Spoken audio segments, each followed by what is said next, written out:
The People's Court, tomorrow morning at 10:30. ABC Sports presents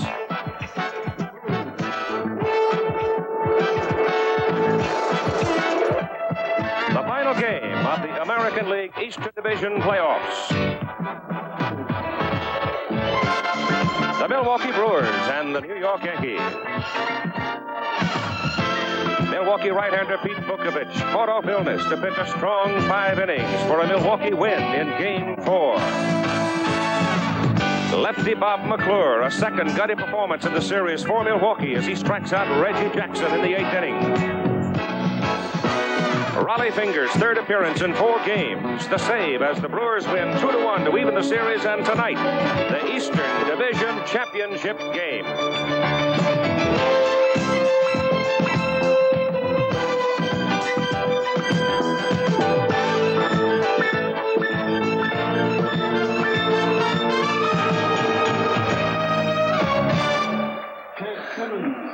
There is virtually no way you could have a more mild, more pleasant, prettier evening than you've got in New York City tonight for Game 5 in the American League Eastern Division playoff series between the Yankees and the Brewers. And this ABC Sports Exclusive is brought to you by Chevrolet, who invites you to see all the good things for 1982 at your local Chevy dealers. Chevy makes good things happen.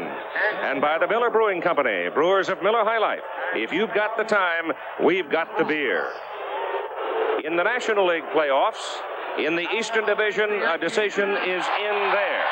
The Montreal Expos have defeated the Philadelphia Phillies with Steve Rogers beating Steve Carlton, and the Expos have won 3 games to 2 and the right to meet the winner of the Los Angeles-Houston game. And right now, in the bottom of the 8th inning, the Dodgers are leading the Astros by a score of 4-0. So the Montreal Expos are in.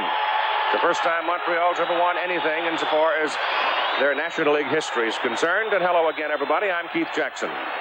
When the New York Yankees went into Milwaukee to win the first 2 games of this American League East series, nobody gave Milwaukee much of a chance when they came back to Yankee Stadium to play the remaining games of this series.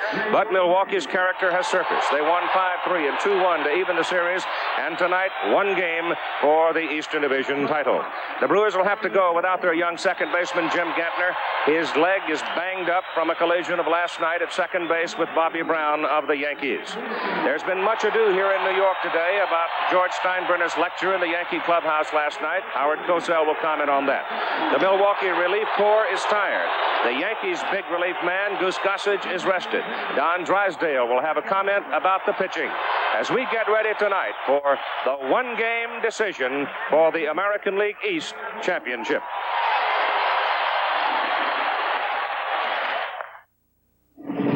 Believe it or not, if 9 out of 10 of these homes burn down, there's no guarantee they'll be totally rebuilt. Because rebuilding costs are rising so fast, even inflation protection may not cover a home fully. But now, Allstate's got the brand new home replacement guarantee. Get it and get your home built back just like it was, even if rebuilding costs more than you're covered for. Ask your Allstate agent about the new home replacement guarantee. For ideas that make good sense today, you're in good hands with Allstate. Fix Formula 44D, please. Helen, with this nasty cough plus congestion, I need... Formula 44D. But, Helen, I need a decongestant, not just strong cough medicine. You need Formula 44D. It's strong like Formula 44, has the strongest non-narcotic cough suppressant you can buy, plus ingredients to help unstuff your nose and loosen up for chest congestion. That's what I said. Formula 44D, strong for coughs plus congestion.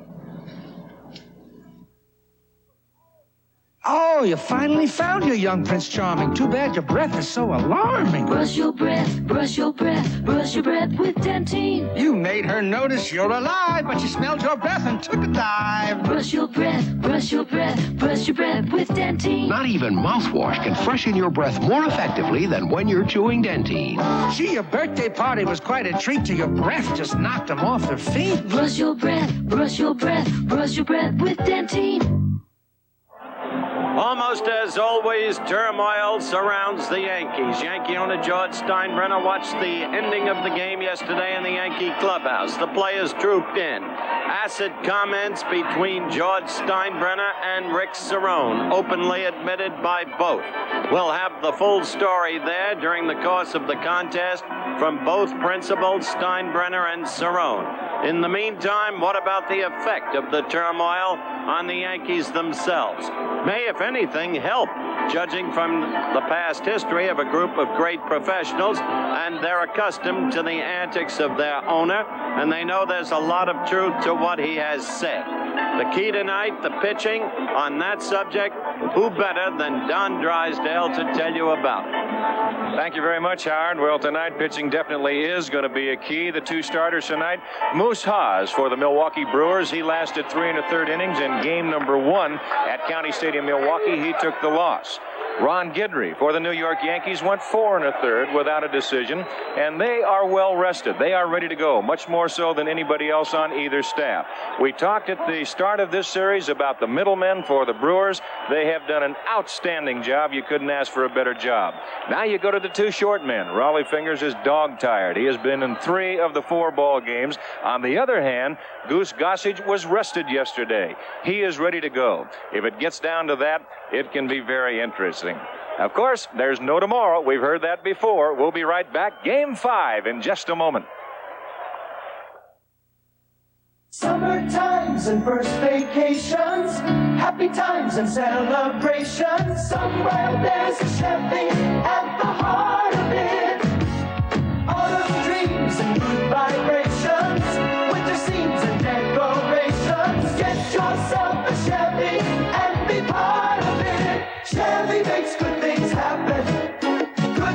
Good things happen. Chevy makes good things happen. I could ride to this music all day. You and these Energizers just keep on going. The Energizer is ever ready at its powerful best. Of all leading brands, nothing outlasts the Energizer. Nothing outsnaps it. Nothing outadds, outwalks, outplays, outtapes, outshines, outdoes it. Nothing. The Energizer even outlasted Big Strong Charlie. The Energizer.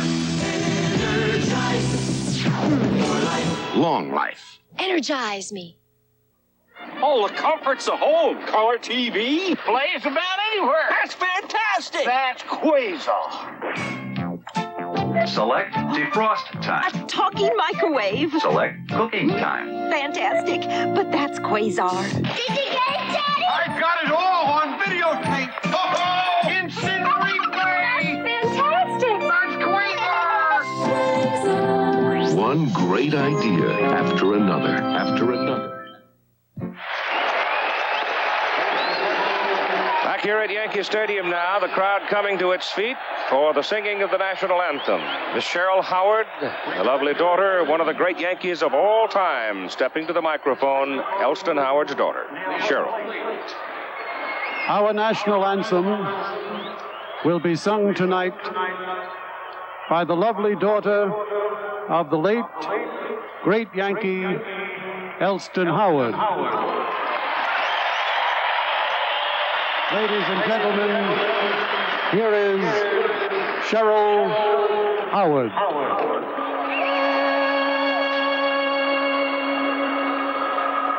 Oh, say, can you see by the dawn's early light what so proudly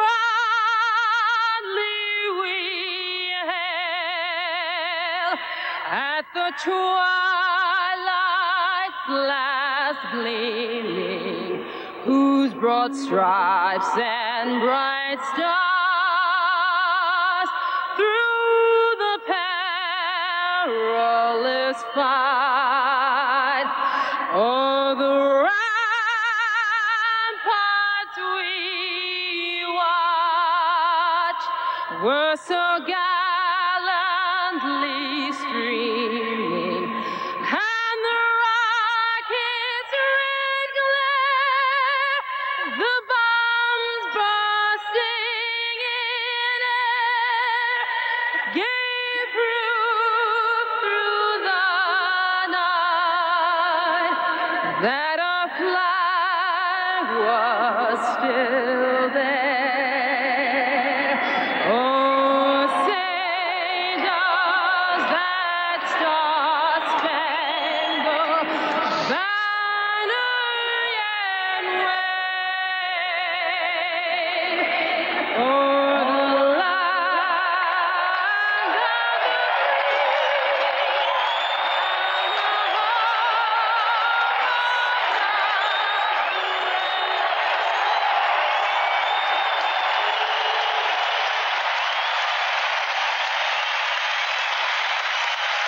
Cheryl Howard, daughter of the late Elston Howard. All right, let's get ready for the starting lineup of the Milwaukee Brewers.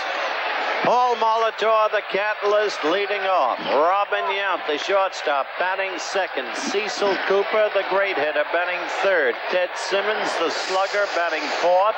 Gorman Thomas, the biggest power man of all, designated hitter. Ben Ogilvy, the game-winning hit yesterday, sixth. Sal Bando, hitting .333 seventh. Charlie Moore back in right field. And then the change that has already been spoken of by Keith, Ed Romero for Jim Gant. And here's Keith. The defense tonight for the Yankees features Bob Watson at first base. Over at second base, Willie Randolph. Willie's been shuffled around in a batting order tonight. We'll check that for you at the bottom of the inning. The shortstop is Larry Milburn, who has been a most welcome surprise for them. Greg Nettles, who's doing nothing with the bat, but carrying a great glove at third. In the outfield, Dave Winfield, who continues to be one of the best. Grows on you, as we've said. Jerry Mumphrey in center field. A lot of speed to control that big area. And a man who has made 3 outstanding plays in right field since the series came back here, Reggie Jackson. Back of the plate, Rick Cerrone. I don't know whether to call him beleaguered or not. There's been times when it seemed he might have been. And on the mound, Ron Guidry, who was 11-5 on the year, and who pitched 4 1/3 innings in the opening game at Milwaukee. Did not figure in the decision in that ball game. So here is a youngster whose bat was quiet the first 2 games, but it's come alive here at Yankee Stadium. And I should say to you that never in the history of any kind of playoffs in organized baseball at the major league level has anyone visiting team won all of its games on the road for the decision. There's the final from Los Angeles. As you see, the Dodgers beat Houston 4-0. And it'll be Los Angeles and Montreal for the National League Championship. 1-ball, 1-strike count. Guidry is low inside to make it 2-1. It's going to be interesting to watch the selection of pitches that Ron Guidry uses tonight. Over in Milwaukee, it felt as though that he went to his breaking stuff too much. He did not go to the fastball. 2-2.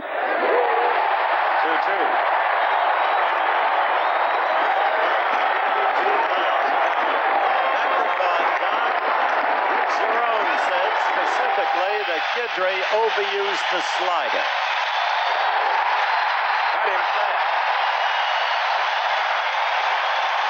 The stadium is not filled tonight, but 25 or 35, however thousand it is here, and I don't know what is going to come up. They cheered on that one as he had Molitor tied in a knot. Well, that was that good hard slider right there, Keith, and when he is right, he's got that slider with a good angle breaking down and in to the right-hand hitters, and he can be awfully tough. Robin Yount, 3 for 14 with a single run batted in the series so far. He starts out hot, doesn't he? 92, 93, 94.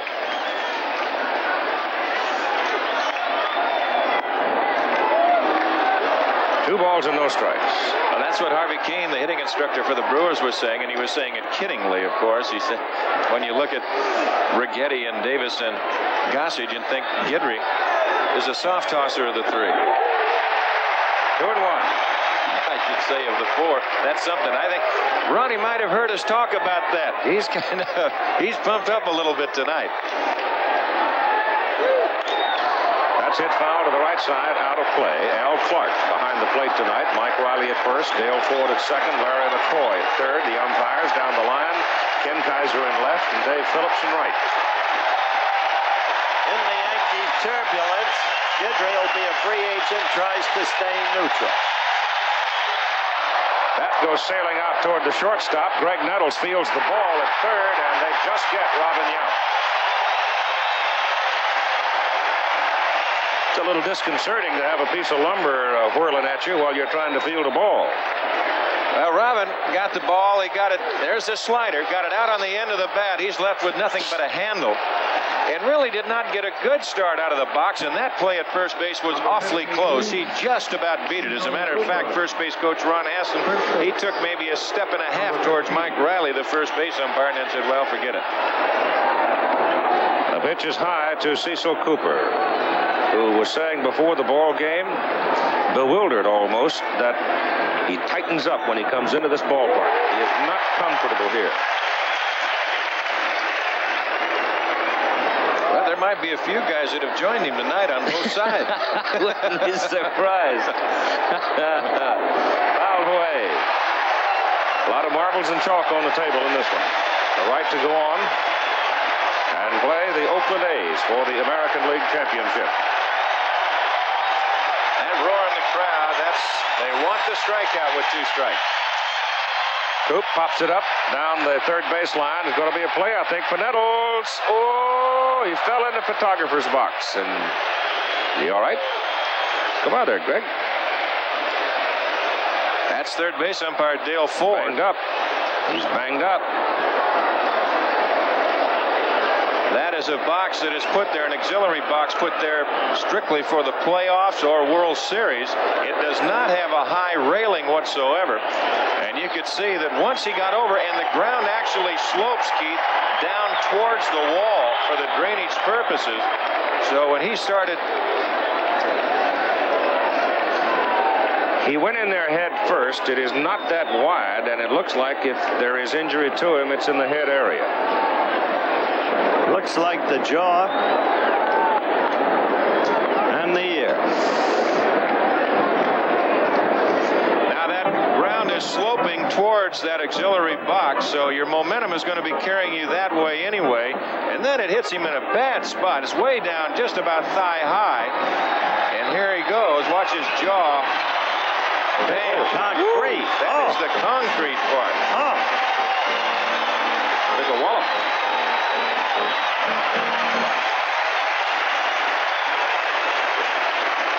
Now that'll make you check your fillings, I'll tell you that. But he took a really hard spill. That's tough.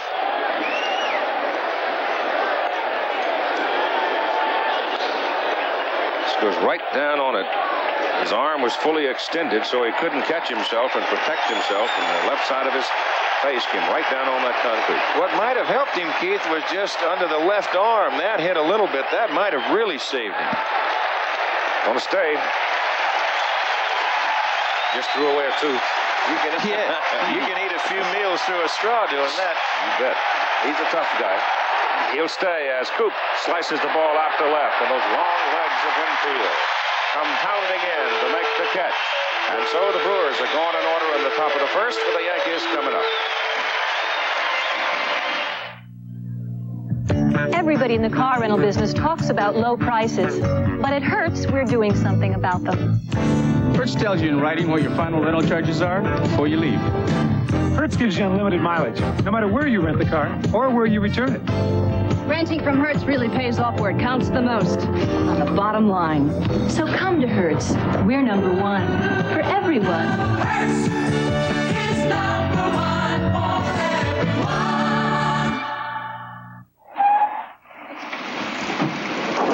Oh, that soup must really hit the spot. That does more than that. Hey, you seen the good news about soup, Sonny? No. Oh, it's in a lot of magazines and newspapers, huh? What the nutritionists are saying, how nutritious soup is. Look what it says in the Medical World News. Shows what I always knew. Soup is good food. Hey, you better run along and get some hot soup in you, Sonny. You're soaking wet. Stir up the camels. Soup is good food. Changing the Yankee lineup tonight, Jerry Mumphrey leading off. Larry Milburn batting second. Dave Winfield batting third. Reggie Jackson still in the cleanup spot. Then Oscar Gamble at DH. Then Greg Nettles, the man who just got hurt. Then Bob Watson. After him, Rick Cerrone. And not the catalyst tonight, not batting ninth, Willie Randolph, because he is batting ninth. Defensively for Milwaukee, it's Cecil Cooper remaining at first base. It is the second base where the new change is tonight. With Gantner down, Ed Romero, a utility man, steps in. Shortstop is Ed's normal position, but he is a good defensive player. Robin Yount remains at shortstop for the Brewers. And over at third, steady Sal Bando. Out in the outfield, it's Ben Ogilvy, whose bat is beginning to wake up. In center field, Paul Molitor, who had started the series in right, went to center when Gorman Thomas hurt his hand. And Charlie Moore, a catcher by trade, is back in right field again tonight. Behind the plate, Ted Simmons, whose bat has been ringing of late. And on the mound will be Moose Haas, who started for Milwaukee in the opening game back last Wednesday. Was rattled around some, including a two-run home run by Oscar Gamble and a double in the fourth inning. Haas has all your basic pitches, a fastball, curveball, slider. He's come up with a little split-finger fastball. He's had that for a while and really has not put it to use. He used it the last couple of games against the Tigers. He had a little problem trying to work the deception part out. Alex Dramas, the third base coach, could pick it up and actually relay with a whistle onto the hitter, so he's had to work on his act a little bit. Mumphrey, who has good speed in the leadoff spot against the right-hander, takes a strike. Larry Milburn in the number 2 spot may be the best bunter on the New York ball club. That could be a factor. The ball is fouled away back of the plate.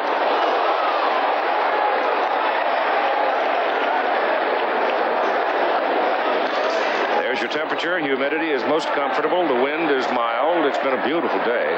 Utterly clear. Just lovely day. And the pitch is low from Moose to the plate for a count of 1-2.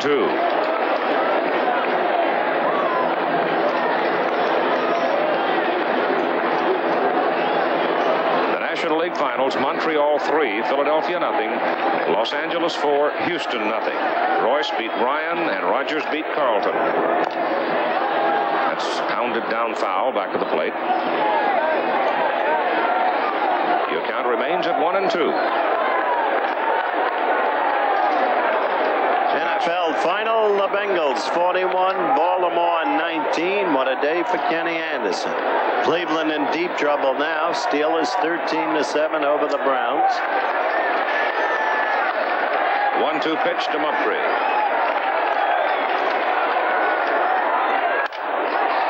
Hold to Cooper, who'll flip it to Haas. 1 out.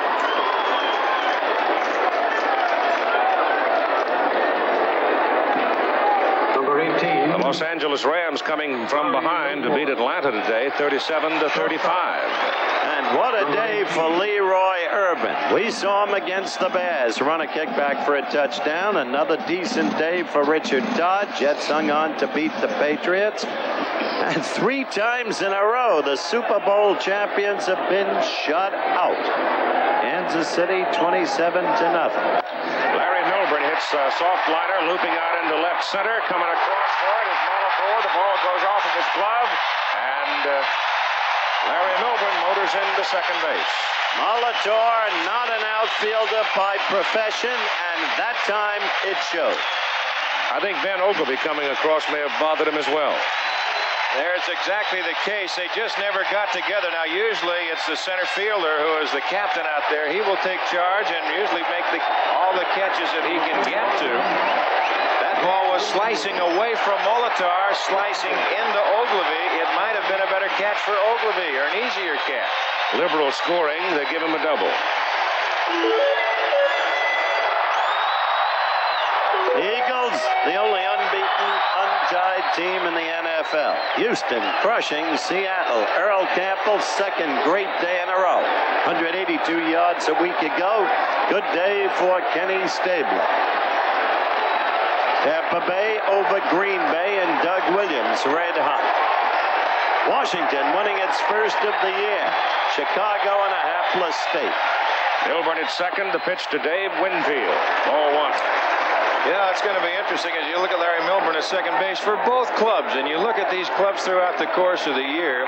They've got a lot of power going down each lineup, but the bats have been relatively quiet through this whole series, and the scores indicate that.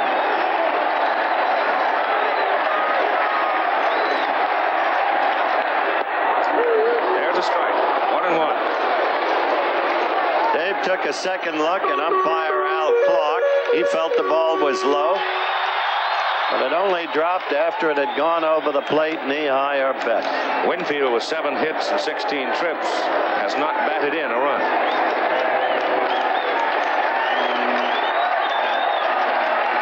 Pitch.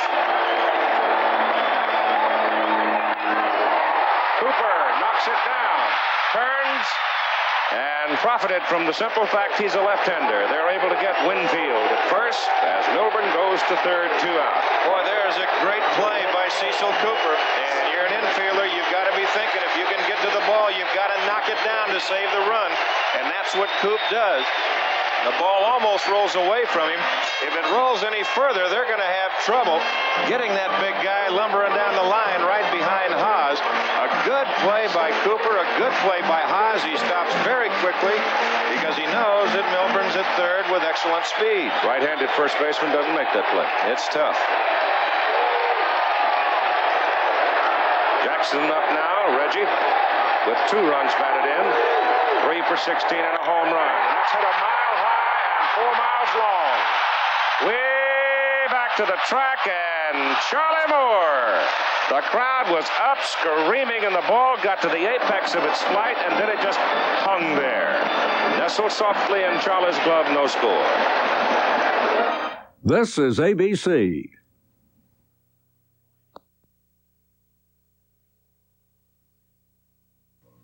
New York is putting its boots on. I hear New York City's going cowboy. The Big Apple's country to the core. They're even wearing Western boots on Broadway. And now for real country music, there's WKHK FM, and it's stereo to boot. WKHK, Kick 106 FM, country music in stereo. New York, welcome to some good old country soul. We'll do anything for your smile, anything. That's our style, anything for you. We're British Airways, you know. Seats are 6 across, I see. Anything. Why, it is Texas, yes, sirree. Anything. And a choice of meals, heavenly. Anything. Have you thought of singing opera, Mr. Morley? Should I? Not really. Our British Airways Super Club gives you 6 across and so much more. Anything for you. We'll take more care of you. Sergio, Sergio, Sergio Western jeans. The city slicking and country picking. Ooh, Sergio, you caught my eye. Sergio, Sergio, the best dang jeans on the Western scene. Sergio Valente, Sergio Western. Day of Disaster tomorrow night at 7:30. For a fraction of a second, it appeared that shot by Reggie might go, but it kept going up instead of out.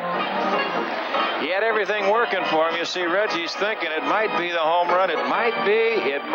We said, well, maybe I better run a little bit. Now he sees Charlie Moore about this time pounding a glove and holding both hands up. And that's the kind where you say all you do is make a right turn. 0 for 1. And we go to the top of the second inning for the Milwaukee Brewers. It'll be Ted Simmons, Gorman Thomas, and Ben Ogilvy. And Guidry nails him with a strike. Simmons in the series 4 for 15 with a home run and 4 runs batted in. And that's a fly ball to right center. Jackson drifting over. Makes the catch.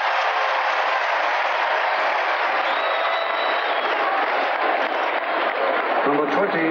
Now it's Gorman Thomas. And Gorman Thomas has been at bat 7 times with 10 base runners aboard. He has advanced 1. That came when he walked, as you see the dimensions of Yankee Stadium. Thomas, the DH, because of the sore throwing hand, has no runs batted in the series. Has trouble with the outside pitch, cannot control the bat. He loses control with his top hand at pitches outside or the outer portion of the strike zone.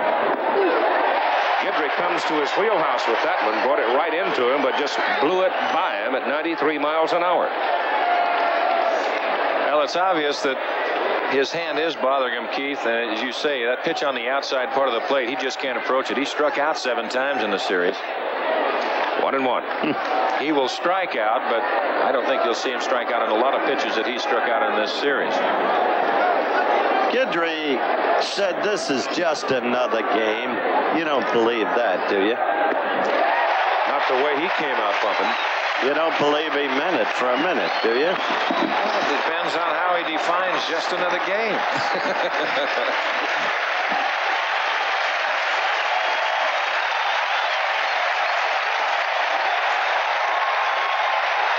Crowd clapping for the strikeout at 1-2. Nope. It's hit to left field. And Winfield. Goodbye. Oh, it's gone. Thomas is on the scoreboard. Gorman hits a home run out of here at 380 feet. Well, they didn't get the fastball out far enough that time. They just got it up over the plate. And Thomas, who on the year hit 21. And he's capable of that at any time. And Winfield knew all the way. Now watch the location of the fastball. Right there. And he's ready. He stayed on that ball well. And the Brewers break on top 1-0 in the top of the second inning. 1 out, and here's Ben Oglivie.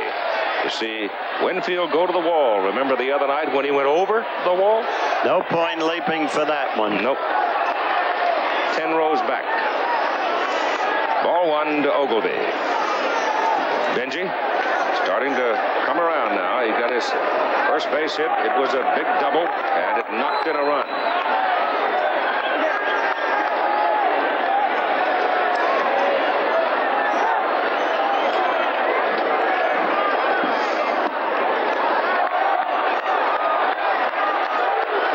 The first time Ben Oglivie faced Ron Guidry, he hit a home run into the upper deck here at Yankee Stadium. Gorman Thomas back in the dugout after putting the Brewers on top 1-0, and the pitch is in to make it 3-1.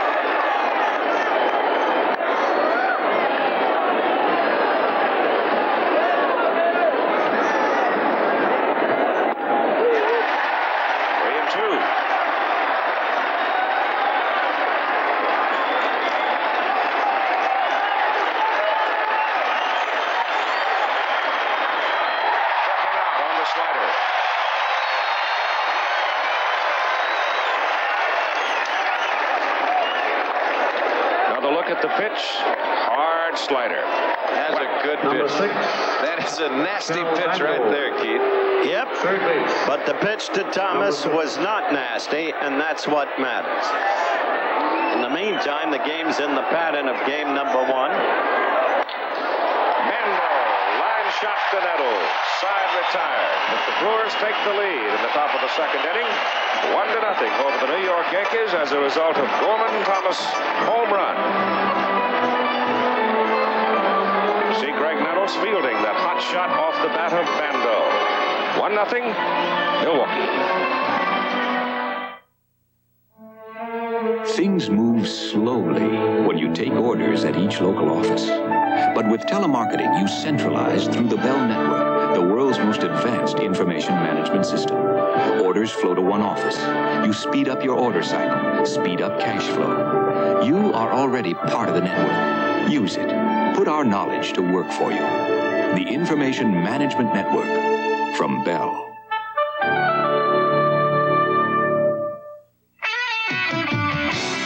You know, there are times when you could use a little something extra to help keep you going. Like a delicious Milky Way bar. It can help you get through active times when you need it. It's the special combination of ingredients: thick milk chocolate, caramel, nougat. They're all in there, and those calories help keep you going. We've got another half to go.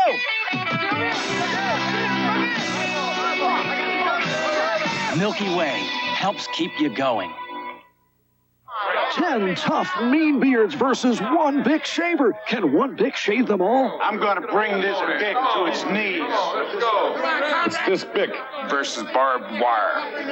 After my beard, that Bic's going to need a stretcher.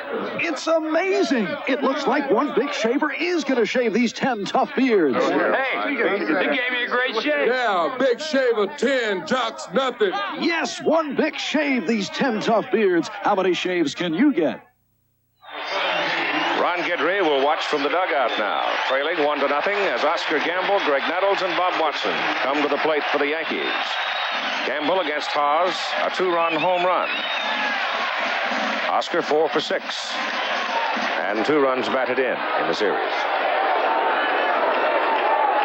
In the opening game, both teams scoreless in the first. Milwaukee won in the second, won in the third. The Yankees had their only real explosion of the series, 4 in the fourth. They won that opening game 5-3.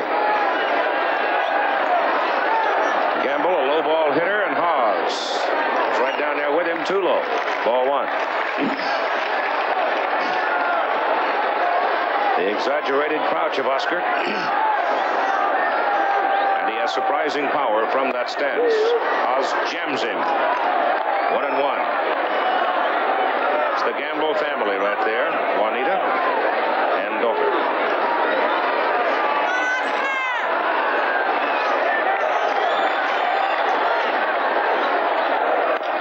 Oscar hits it on the ground. Ed Romero's first opportunity, almost bobbled it. Well, that's what Romero was hoping for, Keith. He hasn't started, as you mentioned earlier, why Jimmy Gander out of the lineup with that bad leg, but that's what an infielder wants to have happen. Give me a ball hit at me. We've got a good one for you tomorrow night. Miami against Buffalo. The Bills wanting to get at Miami to get closer to first place in the AFC East. They're at 3-2, Miami at 4-0-1. And they're still smarting over the way the Jets played in overtime. The Bills are against Miami in their recent 28-28 tie. Greg Nettles looks at a slider for a strike. Greg has walked 3 times in 17 at-bats. He has no hits.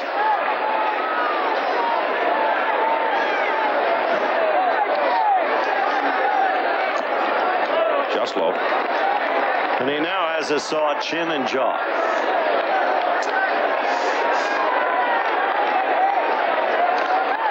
He made an awfully big defensive play in Milwaukee. That's peeled foul to the left side, out of play.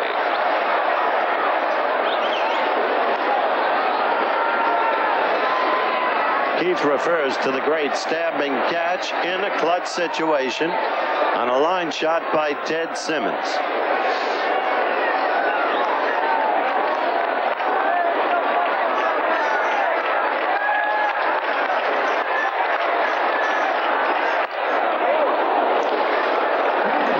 Let it go, held just in time, and it's 2-2 on a 91-mile-an-hour fastball.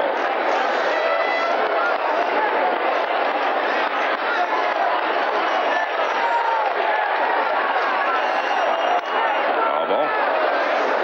Talking with, look at this score right here, Howard.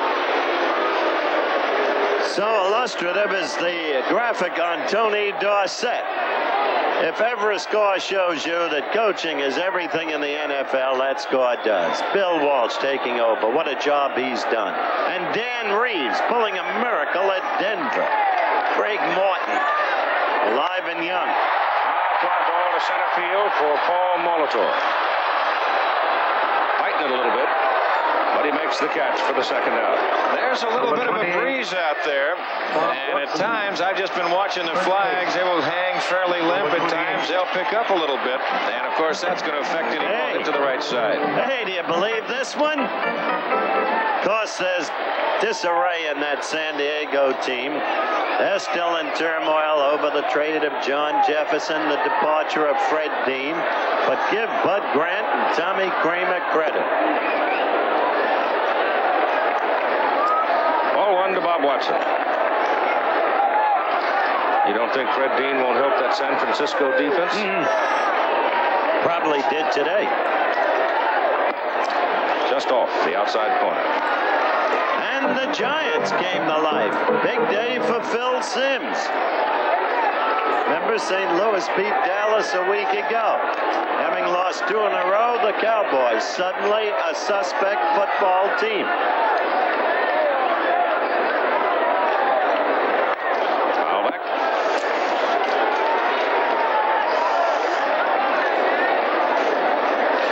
That's Mrs. Watson. You don't think those wives think it's just another game? Do you, Keith? No, sir. That's foul to the right side. I think they put all the bad hands in the upper deck. Balls keep ricocheting out of there. I know you don't want them in the lower boxes if you're sitting behind them. You're right. You've got a count of 2-2 with 2 out. Milwaukee leading by a score of 1-0. Yankees batting bottom of the second.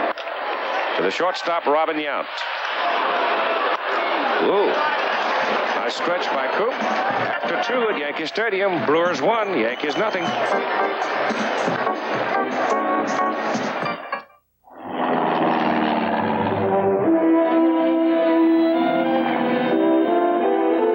Patrol 6 to base. Patrol 6 to base.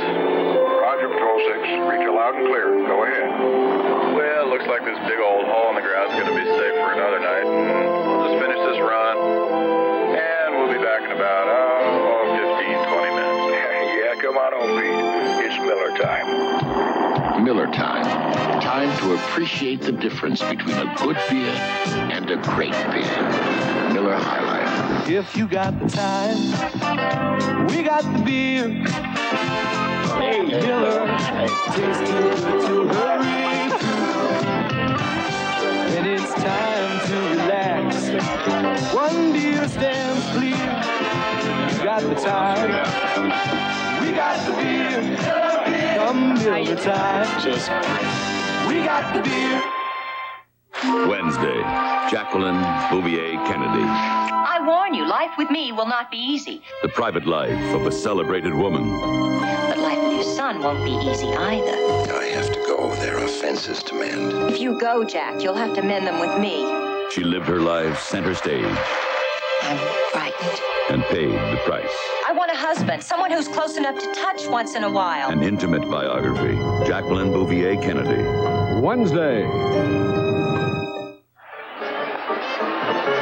Charlie Moore now for the Milwaukee Brewers in the top of the 3rd inning. Ed Romero will follow, and then Paul Molitor for the second time around.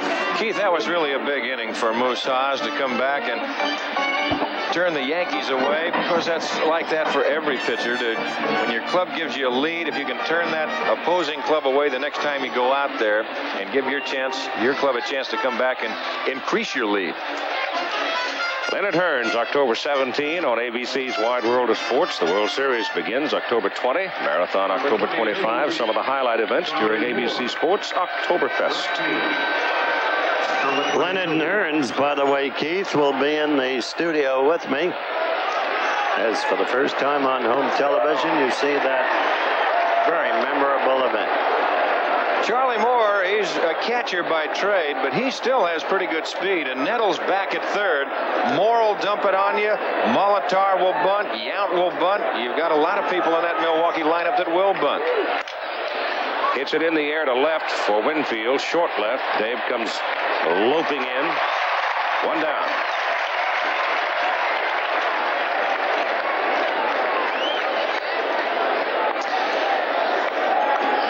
Number 11. Now Ed Romero. Playing instead of Jim Gentner in tonight's ball game, making his first appearance in the Eastern Division playoffs. They will examine Gentner tomorrow in Milwaukee to determine the degree of Jimmy's injury. Foreman Thomas, towel wrapped around him. Foreman hit the home run in the second inning to give Milwaukee the 1-0 lead. Romero hits it in the air to left center. And the center fielder can't get there. It's in no man's land.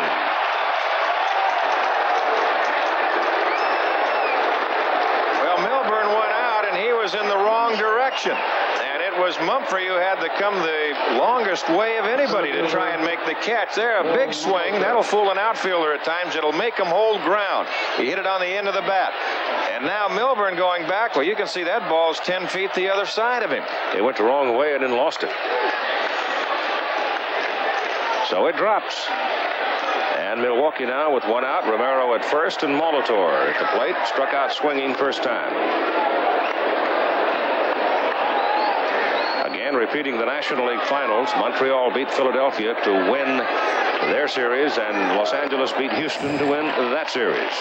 You know, it's a funny thing. I was talking with Bob Uecker, who does the Milwaukee broadcast, and of course one of our colleagues here on Monday Night Baseball at ABC, but he said it's a funny thing about Romero. He said, you know, he just gets the bat on the ball, but he gets a few hits off of pitchers you would never think that he would get hits off of. He said he gets them off of the good ones, and you've got to put Guidry in that category. Well, when you don't play a lot and when you're hungry to play the game, I suppose concentration becomes a little easier for you, huh? I told him, I said, well, he reminds me a little bit of you. He said, yeah, but he said, not with quite as much power. They pitched out, as you saw, but Romero was not going.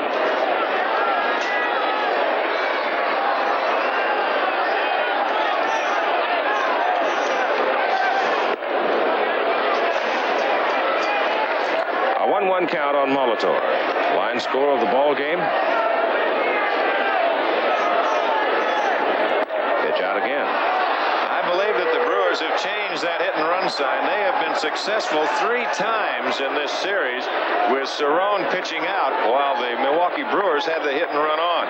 Yesterday, the key was Paul Molitor started, stopped, and got back to the bag when they scored their 2 runs. As a result of the 2 pitch-outs, has gone to 3-1 on Molitor. Now you could see something happen because they can't pitch out now. Romero edges off. Guidry goes over there. Did they have a full house last night? They were 52. They were sold out, although they all didn't show up. I don't think that's true tonight. Molitor walks. Romero goes to second. 1 out for Robin Yount. So Guidry continues to have trouble with Milwaukee. In his brilliant year in '78, his 13-game winning streak was snapped by these Milwaukee Brewers. He was knocked out in game number 1 of this series. He is struggling now in the 3rd inning, having given up a home run to Gorman Thomas in the 2nd. And the explosion in the clubhouse after yesterday's game by the owner has so far given no evidence of a Yankee resurgence. Ball is hit high in the air, back behind the plate. Cerrone coming. And it's beyond his reach. The Yankees appear listless, non-aggressive at the plate. Left a man on second. He got there. First inning with only 1 out as Molitor had difficulty with a Milburn fly to left center.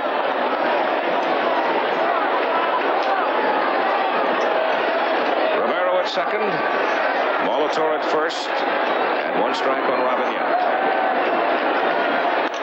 Punches it, through the hole! Rand knocks it down, throws not in time. Randolph was breaking toward the bag at second, and it opened the door on that one. I don't know what happened there. Willie Randolph took 2 strides towards second base and then went back and just did knock it down, and he saves a run. But there shows you the speed of Yount.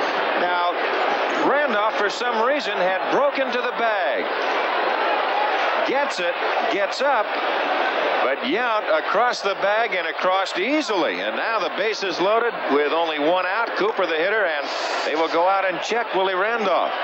Why would he go toward the bag? I have no idea unless he just lost the ball for a moment, Keith. I have no idea whatsoever. Sometimes an infielder will lose a ball, and they start stirring around in the Yankee bullpen right now. George Frazier, the right-hander, and Rudy May, the left-hander. And at the plate, it's Cecil Cooper, who has a chance if he can get the ball to the outfield to bring home another run. For the Milwaukee Brewers, only 1 out and the bases are loaded. Randolph shaken up. Trainer out talking to him. Time is out for a moment. This telecast presented by authority of Major League Baseball, intended solely for the private non-commercial use of our audience. Any publication, reproduction, retransmission, or other use of the pictures, descriptions, and accounts of this game without the express written consent of Major League Baseball is prohibited. See Bob Lemon, Clyde King, Mike Ferrero, the coach on the far left. I think Randolph just had a little bit of the wind knocked out of him, and he's going to be all right. Gene Monahan now coming back off the field. And Willie stays, so apparently he's all right. Here on ABC next Saturday, we'll have the Leonard Hearns fight. We talked about that a little while ago. And NCAA college football at 3 Eastern time. And we'll announce that game within the next few hours, or games. There were a few surprises last Saturday in college football. Whoa.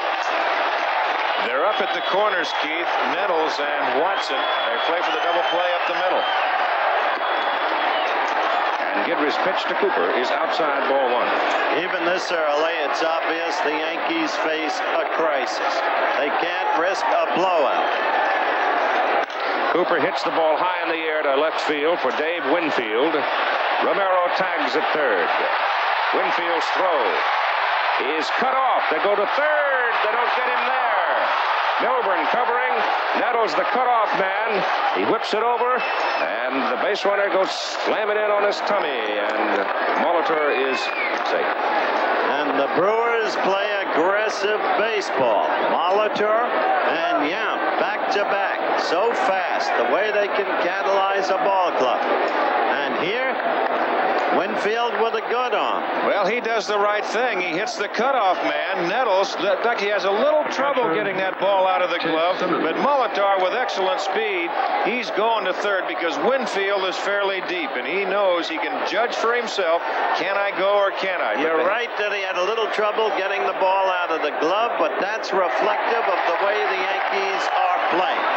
Yount moved up to second base on the play at third. Milwaukee leading now 2-0. In the top of the third inning for Ted Simmons, he has a strike. And all of his base hits, Keith, have come from the right side in this series. Yep. 1-1.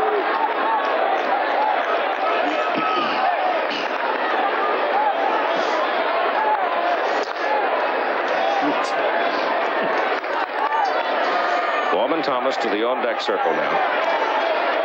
And Simmons checks it and takes it inside. Ted, the leading producer for the Brewers in the series with 4 runs batted in. You've got 2 out now with Molitor and Yount at third and second. And the pitch is low. Make it 3-1. Guidry in a constant struggle. Not the Guidry you used to sing. There, Gorman Thomas on deck. 3-1 pitch to Simmons. 3-2.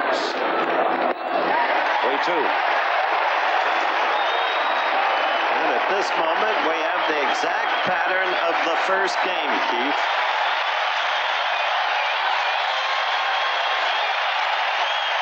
Yankees won that one, remember? Yep. 4 runs in the 4th. 3-2.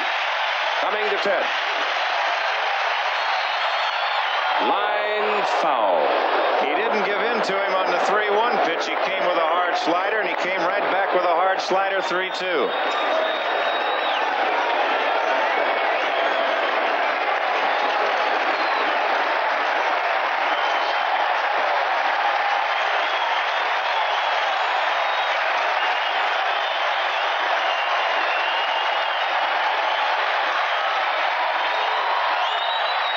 Him up on the right side. First baseman Bob Watson. Side retired. Milwaukee with single runs in the second and third innings lead 2-0. This is the famous Mason-Dixon line. North, south. And this is the famous Firestone Trax 12 radial. It's a tire for both sides. Up here, you like the fact that for as little as $42, you're getting an all-season radio. No putting on snow tires this year. Down here, you'll like the Trax 12 because you're getting a steel belted radio for your $42. But down here, who worries about the weather? Okay, move them out! If you've got goods to deliver and your trucks don't seem to care, if your peak season comes and your trucks are past their peak, then it's Ryder to the rescue. Ryder rents trucks, from small vans up to giant tractors, to move your products or your family. Ain't they beautiful?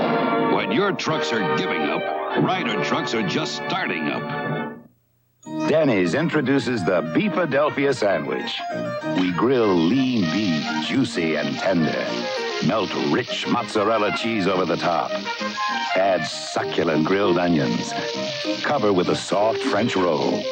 And serve it all for the special introductory price this month of only $2.99. The new Beefadelphia sandwich only at Denny's, where you'll like our prices and you'll love our food.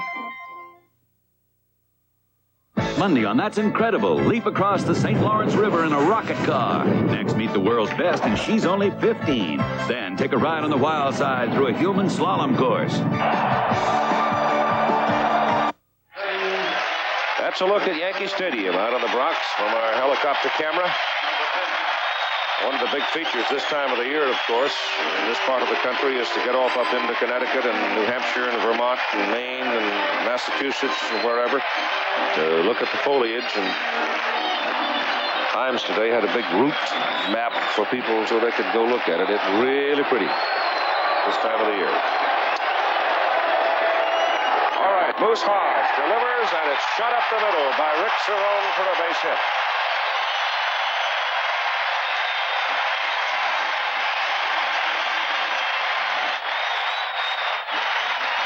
The ironic situation about Cerrone is he was having an exceptional series until the base running mishap yesterday. That occasioned the verbal altercation between him and owner George Steinbrenner.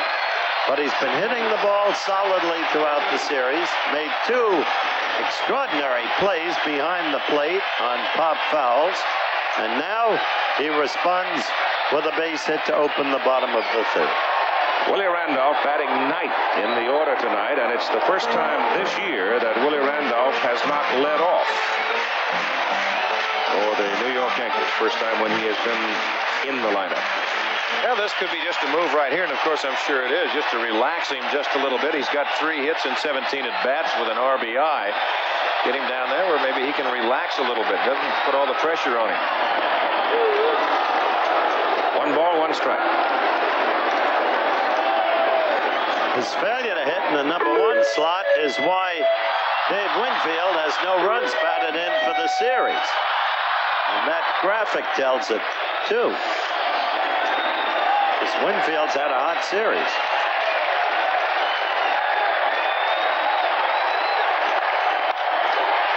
That's punched down the right side, and foul ball. Charlie Moore's in there in a hurry to get it, but it's outside the lines.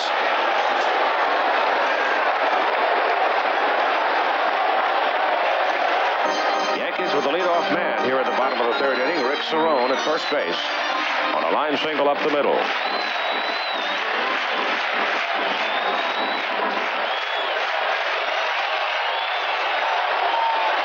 Well, the funny thing about all of this, the Oakland A's have left California, and we understand they're sitting in Milwaukee right now waiting to the outcome of this game. Do they stay or do they get back on their charter and come to New York? They're to be congratulated. Boy, they had a great year.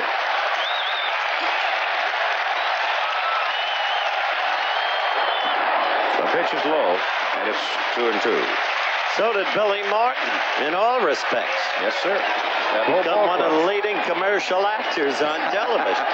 He didn't punch no doggy. It's the first time in years they've had to grease the turnstiles at Oakland Stadium, too. Over $1 million.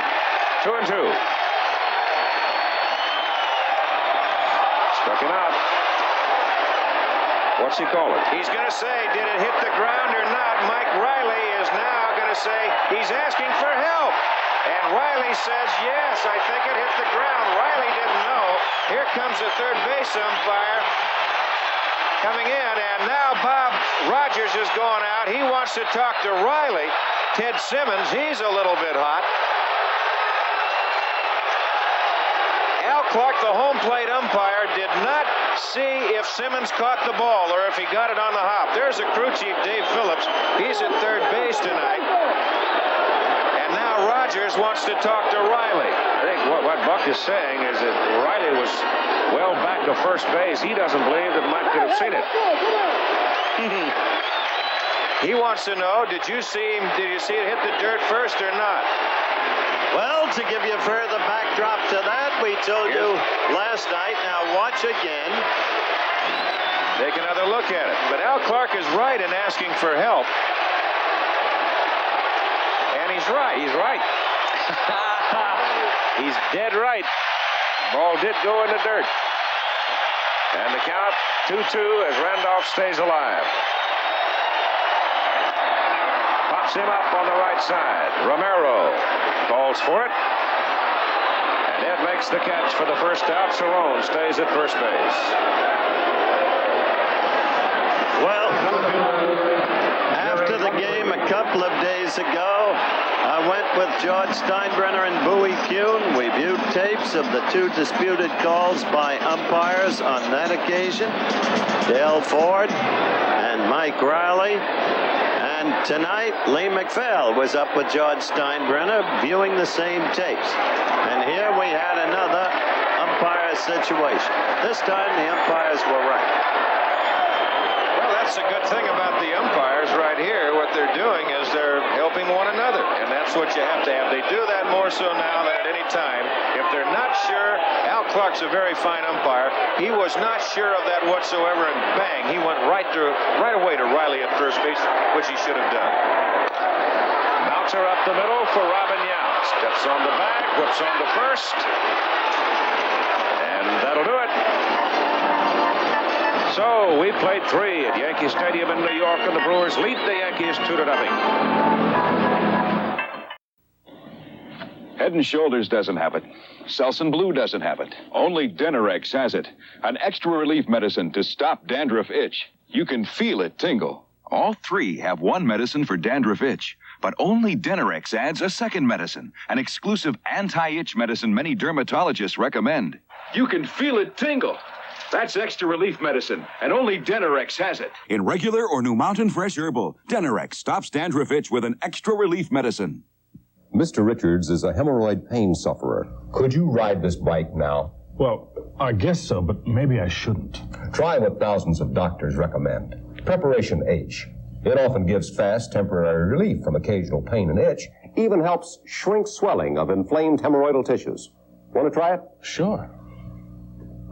Hey, that was fast. My pain's gone and I'm riding a bike. Doctor recommended Preparation H. Relieves pain and itch, even helps shrink swelling. Introducing a new four-wheel drive animal. New Chevy Love. Yeah, it's rugged, smart, strong, roomy, streamlined, and thrifty. And Love has gas mileage estimates unbeaten by any standard-equipped four-wheel drive pickup, imported or domestic. Now, Chevy Love is available with new diesel power in 2- and 4-wheel drive models. That's one tough critter. Chevy trucks. Built tough. Built for economy.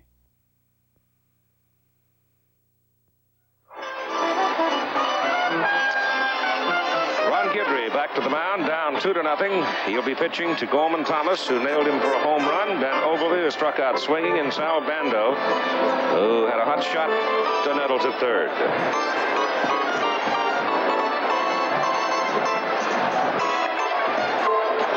Dave Righetti in the bullpen.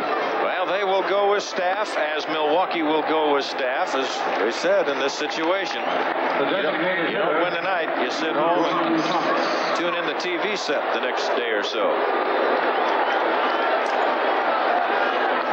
Now they've got Righetti. He's had a couple of days rest, and he only went 6 innings over in County Stadium.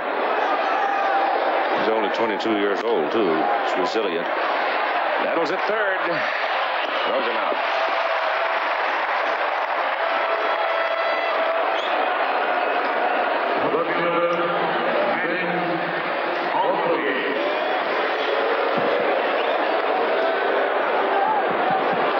Ogilvy comes up now, having struck out against Guidry his first time tonight.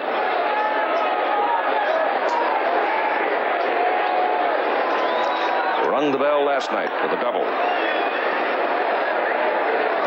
Finally got the collar off of him. Guidry is high, ball one. Big double. Game-winning hit. He hit a rocket down that right field corner. The ball stuck in the corner underneath the padding. Humphrey can't reach it. Drops for a base hit. Now Ben with 2 hits in the series. I don't know about that. I'd like to see that again. That ball hung a little bit. That was... I wonder if Jerry starts right away. Ogilvy, the big swing. No, he didn't. Now he just lays back.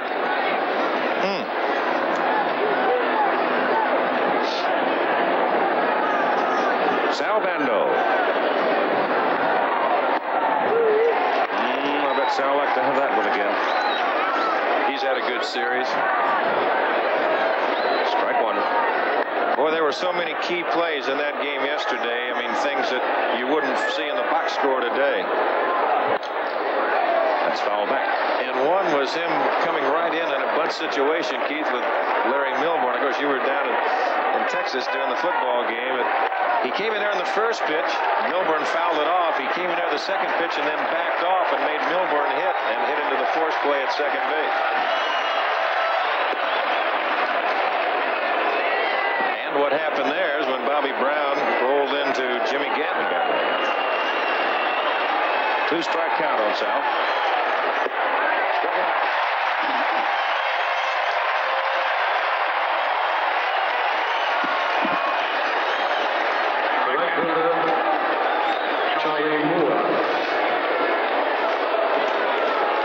Pretty nasty pitch, too. He can throw. He's capable. Definitely. That young man throwing in the bullpen is, too, Dave Righetti. Charlie Moore, fly ball to left field first time. There's a strike. There's a man who one would assume is weary. That sigh, I think, sort of tells you he's weary. Hoping that he'll not get his name called tonight. That's fouled away. That's what he's saying down there. Not tonight, guys. Just give our man something to work with, and let's have an easy night if we can.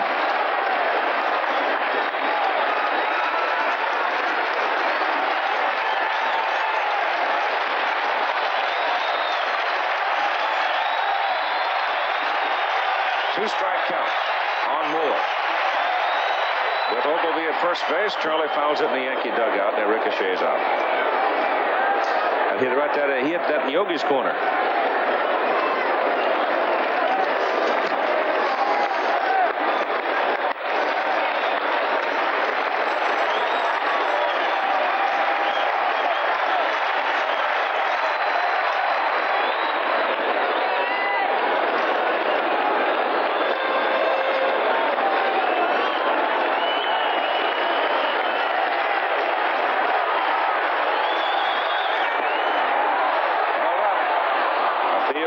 No, says Mike Riley. 1 ball and 2 strikes. Guidry didn't like it. He takes a hike behind the mound. Here's a look at it. Well, the pitch was down. It's a breaking pitch. On this pitch, Nettles is breaking a little bit to the line at third. He will go according to the pitch at time. Fouled off to the right side. The reason being with Guidry, he tries to keep that slider breaking down and biting in on the knees of the right-hand hitter. And Nettles, when he can see the signs out there, and he will just take maybe a step or so to his step and a half to his right, depending on the hitter. High and tight, evens at 2. Moore is battling him. He is a battler. Little guy's a competitor. He's a good ball player.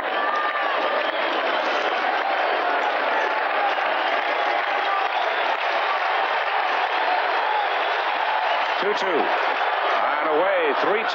Brewers single runs in the top of the second, top of the third. They're at bat here in the top of the fourth. They have Ogilvy at first base and 2 out. He has had to work very hard in every inning since the first. He's tried to overthrow those last 3 sliders of his, the breaking pitches. Now Ogilvy will be going on the pitch. Ben breaks. Moore hits it in the air to left for Winfield. Dave makes the catch, and the Brewers are turned away after 3.5 innings of play. Milwaukee 2, New York 0. No experience, no job. I could do that job, but who'd give me the chance? Army, Navy, Air Force, Marines. We don't ask for experience, we give it. You won't read it in a book, you live it. Pick a service, pick a challenge, set yourself apart. Army, Navy, Air Force, Marines. What a great place, it's a great place to start. It may be cool outside, but in here, it's hot. Little 4-cylinder engines work harder than big engines, but their oil filters are smaller. So look after your little car right. Change the oil and put in a new Fram filter when you're supposed to. After all, a little engine costs a lot. A Fram filter doesn't. But the choice is yours. You can pay me now, or pay me later. I didn't use my antiperspirant before court this morning. I thought she would...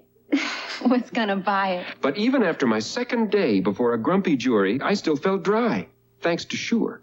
Look, even after 48 hours, 70% of Sure's protection is still helping to keep you dry. You know, if Sure can keep me this dry on a day I can't use it, imagine how sure I feel when I always use it. Sure, an extra day of dryness, just to be sure.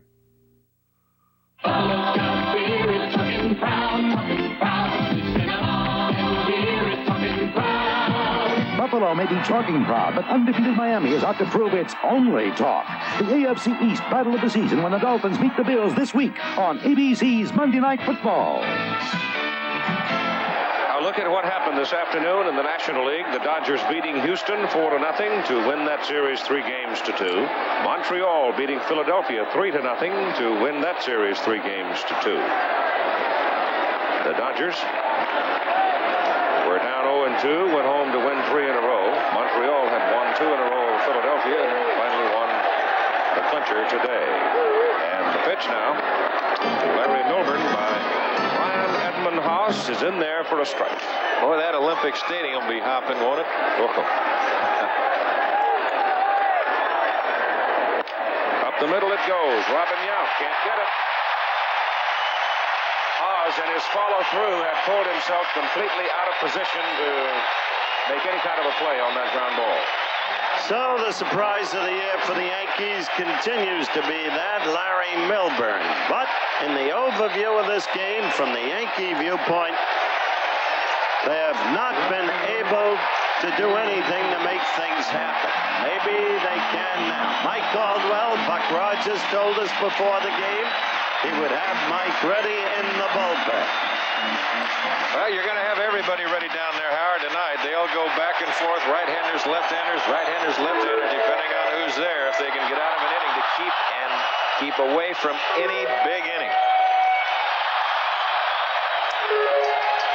All right, Dave Winfield now with a man on base in front of him and nobody out. Reggie Jackson on deck. It was the 4th inning in Milwaukee in which Haas got in trouble. Comes inside for ball 1.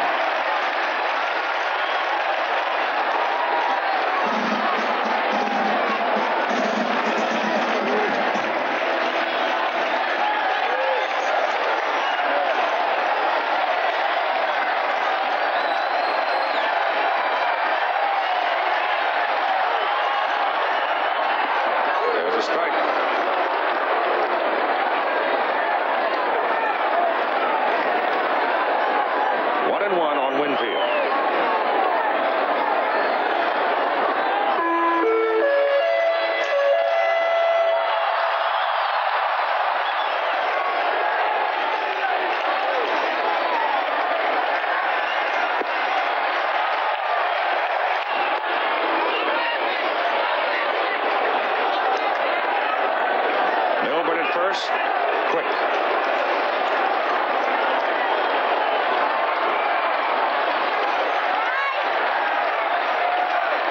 Luce's wife, Diana, shouting, "Come on, Brian." Winfield popped up on the right side. Simmons coming over, Cooper coming over, and back in the crowd.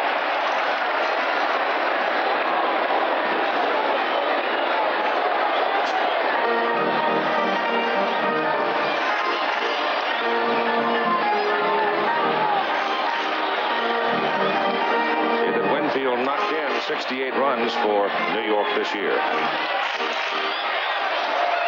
The top run producer for the Yankees.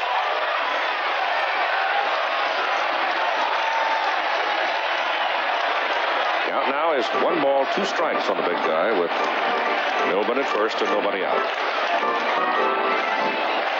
Milwaukee 2, New York nothing. Yankees at bat, bottom of the 4th inning.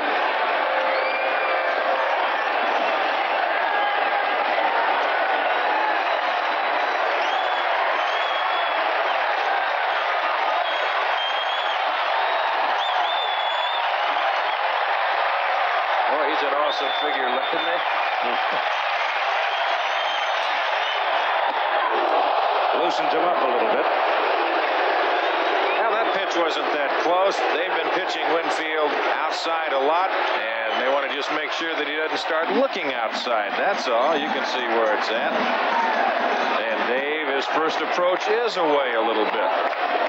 He likes that ball out there where he can extend his arm.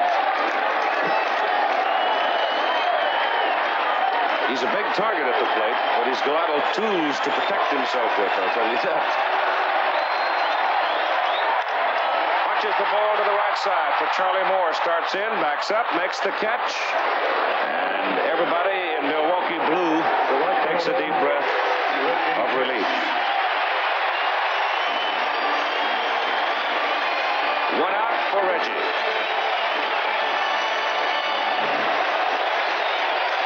Well, that story tells a lot about the Yankees in this series.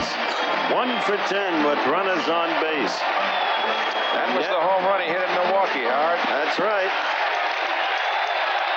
When he had a brief flash in memory as Mr. October. Now he seeks another.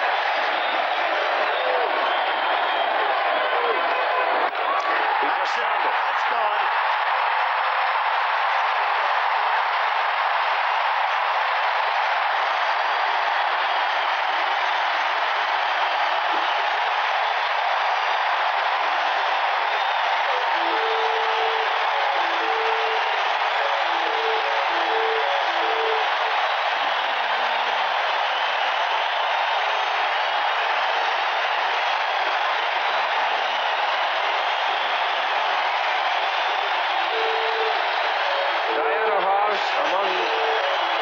Faithful, stricken by the swing of Reggie Jackson's bat as he rifles it over the upper deck facade. The ball game is tied at 2. He got a high curveball, and I'll tell you one thing, Reggie got all of it. Look at that. See, that time with that smile, he knew. Well, if he doesn't know it by then, why, he's never hit one before. He knows that ball is gone. That's Mr. October. I talked to Reggie before the game. Time may permit you to see and hear that interview when he talked about last night's set 2 in the Yankee clubhouse and the impact it might have on the team. Oscar Gamble up, ball 1. Now, that's one thing about left-hand hitters in Yankee Stadium. You've got to be so careful with it. That's a short porch and right. But that's the fuse they had to have lit. Maybe it will, maybe it won't. 2 balls and no strikes. Mike Caldwell throwing in the Milwaukee bullpen. Ed Simmons to the mound. Now there's another look at it. You can see everything together. And bam, there's a quick bat. Of course, it was a high off-speed curveball. Look at that. Just standing there watching. Look at the people in the background. Oscar on knew it. their feet. Well, Moose Haas bit by a 2-run home run by this man, Oscar Gamble, in the first game at Milwaukee, and now it's Reggie Jackson that strikes one against him. And Gamble takes that pitch on the inside corner for a strike. 2-1. Interesting, isn't it, Keith, how the pattern of the first game repeats itself? Very much so. Brewers with Singleton runs in the second and third. The Yankees with a home run explosion in the fourth. Fouled away. Off the umpire. Oscar clearly not happy with himself over that swing. Well, he got himself a high breaking pitch, too, and fouled it back. You can just hear the sound of the ball, and you know it's gone. And Caldwell throwing in the bullpen. Especially you, pitching to Aaron. That's right. I've heard that sound. I still hear it in my sleep. Ends him away. 3-2. Buck Rogers now starting to prowl around in the Milwaukee dugout. This could be a very big man for Moose Haas right here. Yep. You can't go too far with a guy now. He loses him, it may be over. Ball is hit deep to right. It's gone. Forget it.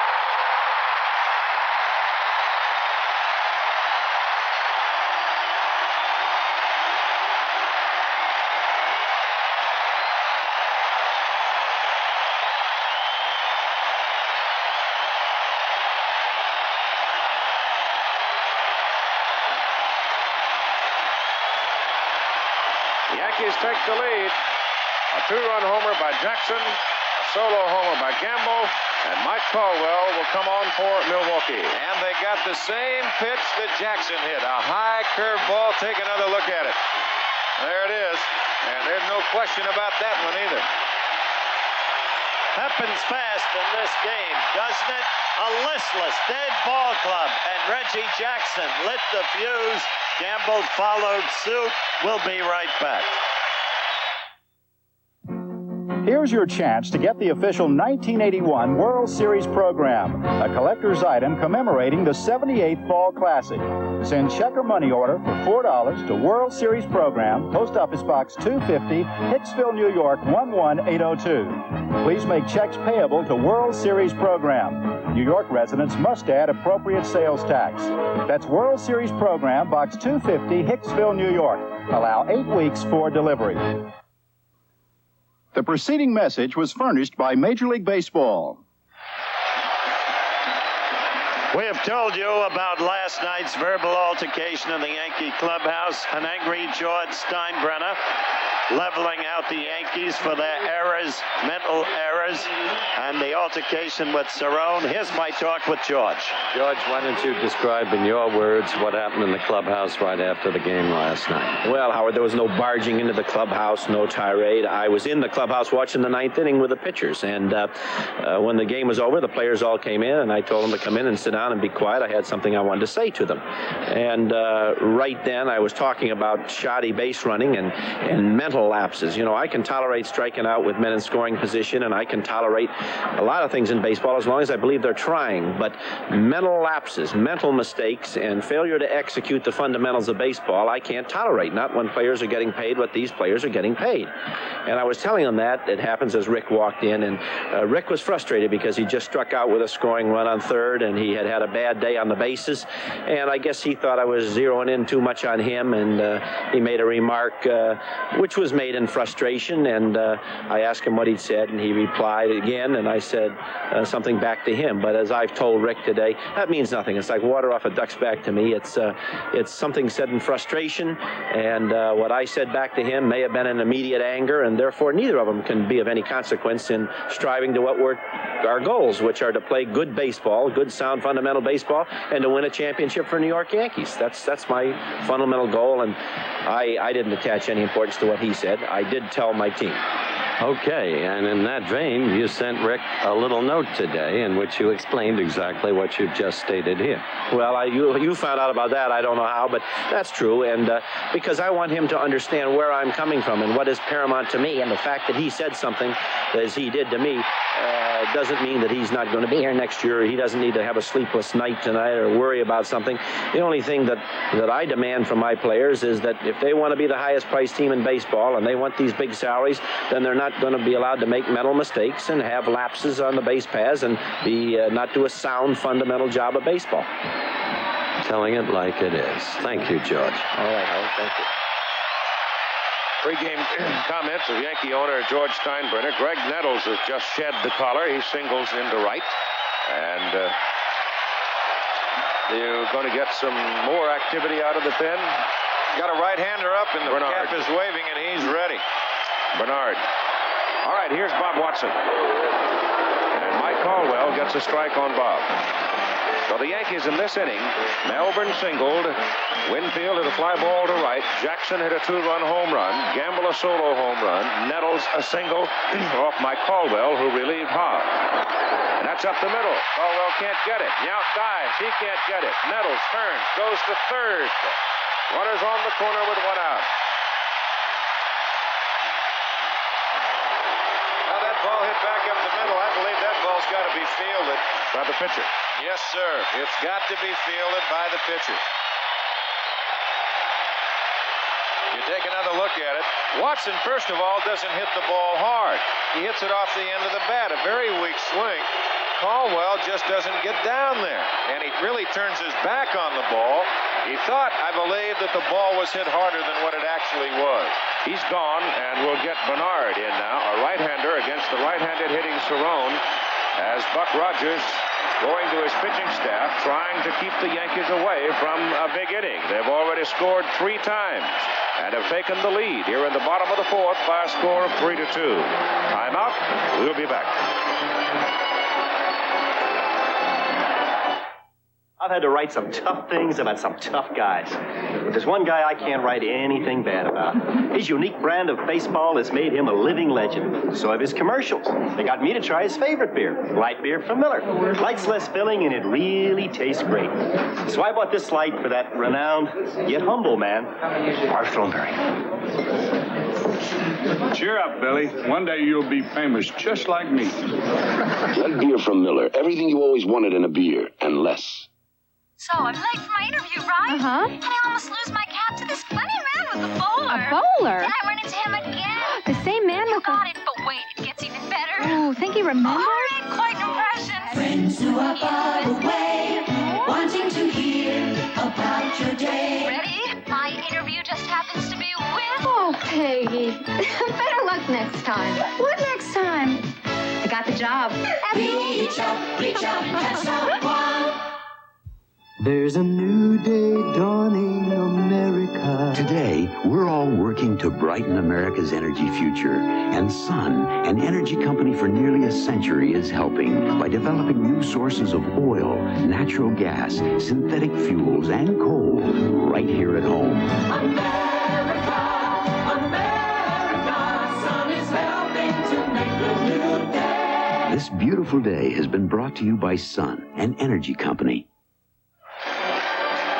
Dwight Bernard comes into the ball game now. Second appearance in the playoff series. Pitched 2/3 of an inning in the opening game in Milwaukee. The Yankees, 2 home runs in the inning by Jackson and Gamble. A single by Milburn, and now a single by Nettles, and a single by Watson.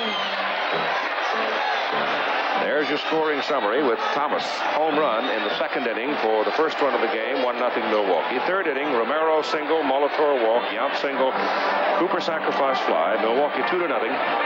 And then the Yankees have come back here in the 4th to take the lead 3-2. And with only 1 out, they have an opportunity to add more. Over at third base, you have Nettles, and at first base, you have Watson.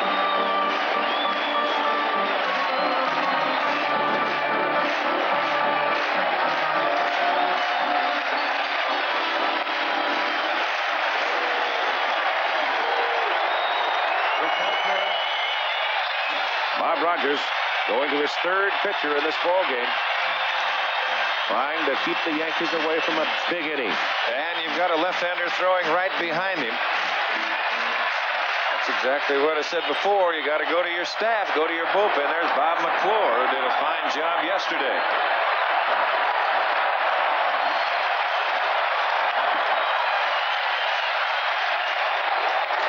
The pitch to Rick Cerrone.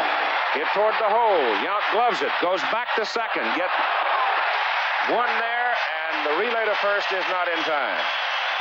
Boy, do you realize? Really sure he held that bag. What a great play that was by Yount, and they come just a whisker from getting a double play. That ball hit to the hole, and look how far Robin Yount has to go. And all high hoppers is momentum taken with the line, but a strong throw. He has a great arm. There's Romero, and he gets the ball back, and Cerrone just does beat it. Meantime, Nettles scores to make it 4-2 New York. And here's Willie Randolph. That's foul. It's uncanny. It's exactly what happened in game number 1. 4-run, 4th inning. Shelling out Moose Haws. But I'll tell you, Bernard was within a millisecond of getting out of that inning right there. Thanks to Robin Yount. The other shortstop might have been a base hit. Right. And a huge inning. Ball gets away on a foul tip. The runner will have to go back.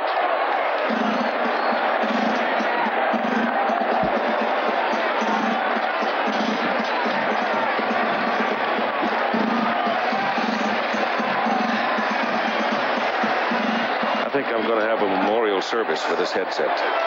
I thought for your new cold. My ears are sending gonna you fall around the way you've been traveling. Pitch is outside. 1 ball and 2 strikes. If it said they cloned me, I think Chuck Howard is cloning you. Yeah, but you don't want to miss an OU Texas game. 1-2 is hit to right for Charlie Moore. And Charlie makes the catch. But it is an inning of substance for the New York Yankees as they score 4 and take the lead after 4 innings of play, 4-2. A sports update brought to you by Brute by Fabergé. Now, from ABC News in New York, Dick Schaap. Good evening. It will be the Montreal Expos against the Los Angeles Dodgers for the National League Championship. Steve Rogers led the Expos to their victory with his bat, driving in the first 2 runs, and with his pitching, shutting out the Phillies on a 6-hitter. Jerry Royce led the Dodgers to their victory, shutting out Houston on a 5-hitter. The championship series opens Tuesday in Los Angeles. Now this. Give it your best shot. Today's your Brute Day. It's your lucky Brute Day. Make every day your Brute Day with Brute by Fabergé. Today. In the National Football League, the most stunning result, surprising San Francisco crushing Dallas with Joe Montana passing for 2 of the 49ers' touchdowns. Philadelphia remained undefeated and untied, and Pittsburgh's revived Steelers won their 4th straight. More later on the ABC News Weekend Report. Tuesday. The Fonz is going to give Al some love lessons. Hey, sweetheart, listen, I love you. I'll call you right back, all right? Hey, sweetheart, listen, I love you. I'll call you right back, all right? I got a date tonight! Now Al's ready for the big test on an all-new Happy Days. Then. Hi. Jakie kobiety powinny być w moim kraju? Capricorn, what's yours? Laverne's acrobatic boyfriend takes her to new heights on the season premiere of Laverne and Shirley. Tuesday, starting at 8/7 Central Mountain on ABC.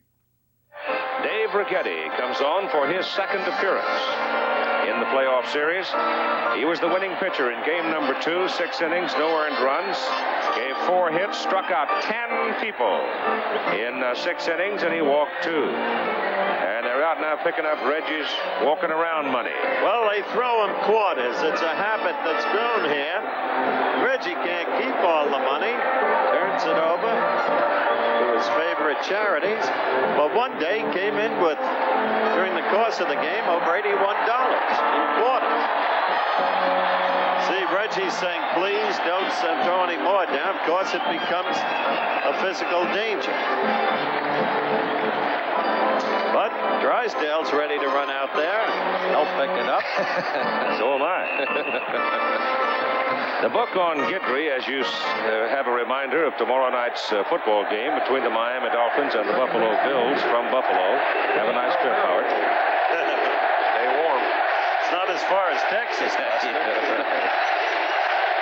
Guidry, 4 innings, 2 earned runs, 4 hits, struck out 3, walked 1.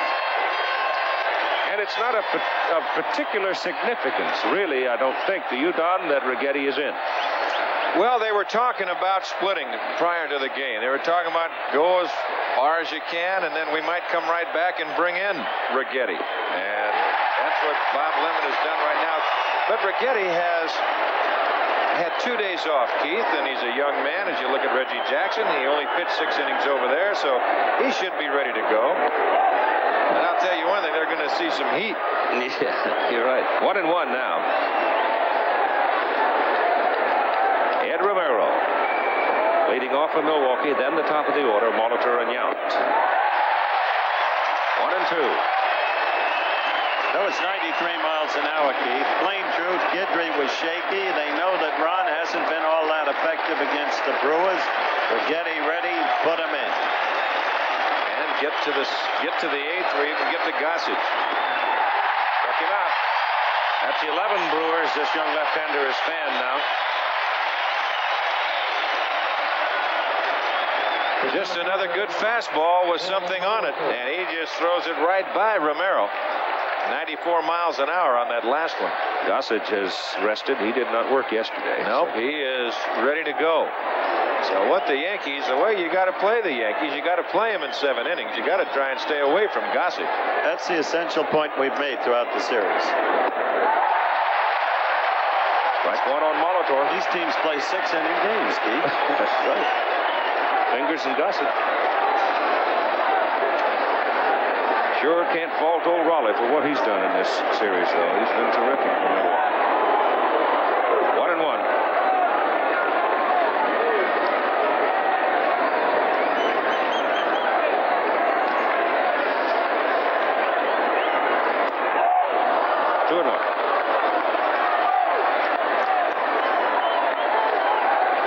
That last pitch, 95 miles an hour. You'd think his fingers would come off. He hasn't thrown him. That's fouled away. I know one thing, my arm's starting to hurt. Just watching him. Oh, the thing, I think Cerrone's right. The thing about this kid is he's imperturbable. As he falls behind hitters, he just keeps throwing.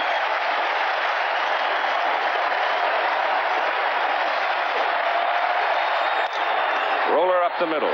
Slow roller. Randolph throws him out. 2 down.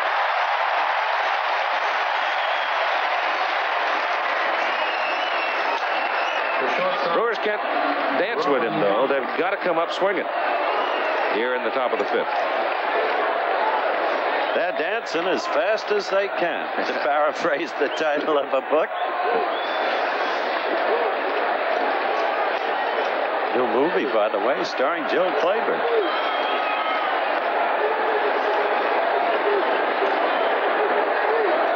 Shot some scenes at my house. They pay you for it? No, I'm not in it. What it was. He's throwing bullets. Well, he's not monkeying around with any off-speed pitches. He's just firing. That's it.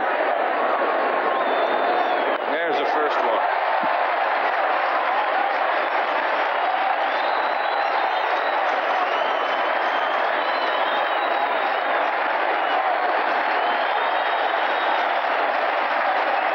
A lead and 2 strikes can bring this place alive, can it? Sure can. 1-2 count for Yount. Just outside. 2 down, nobody on. And Buck Worry.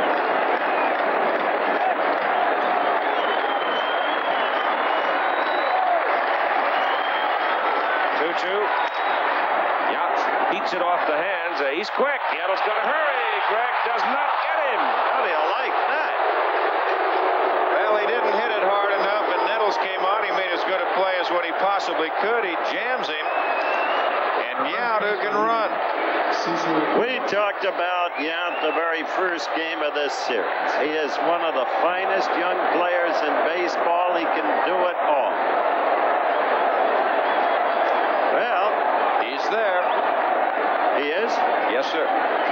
He's standing right down there next to Bob Watson. That's the answer. You're right. Here comes Coop. Cooper swings and misses. me see what Coop did against this big left-hander. I don't think much. Bounce back to the mound. Well, he did too. He singled in the 4th inning off of it. Game number 2. Close.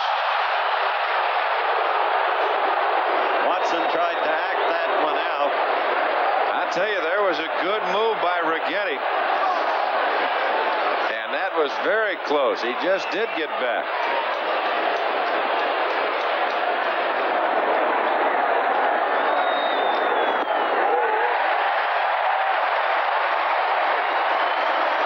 Dave has the edge at 0-2.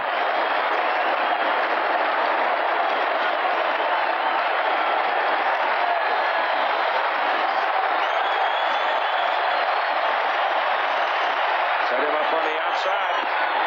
And it misses. 1-2.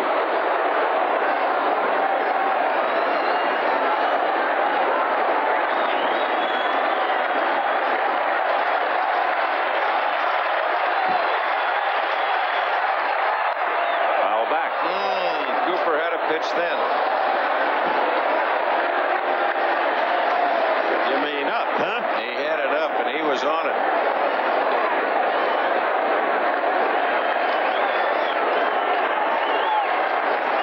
You almost have to go up here against young Righetti the same way you do Gossett. Foul back. You've got to hit him the way we've seen him now in this series. You've got to look fastball. If he throws you the breaking pitch, well, that's one of those things. He hasn't thrown that many. Coop's giving him a battle. Pretty good against left-handers, as you can see. Only 1 home run. Only 1 home run all this season. Hit off him by a left. No, not by a left-hander. It was by Gorman Thomas.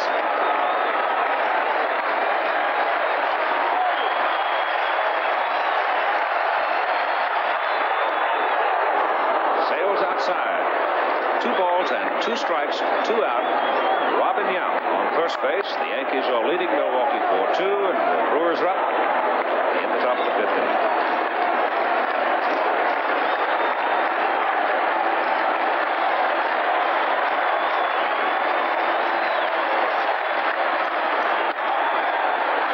Randolph backhand goes to the ball ahead of Yount, and the side is retired. Just a few moments ago, you heard George Steinbrenner detail the events in the Yankee clubhouse as they lost last night and the team came into that clubhouse.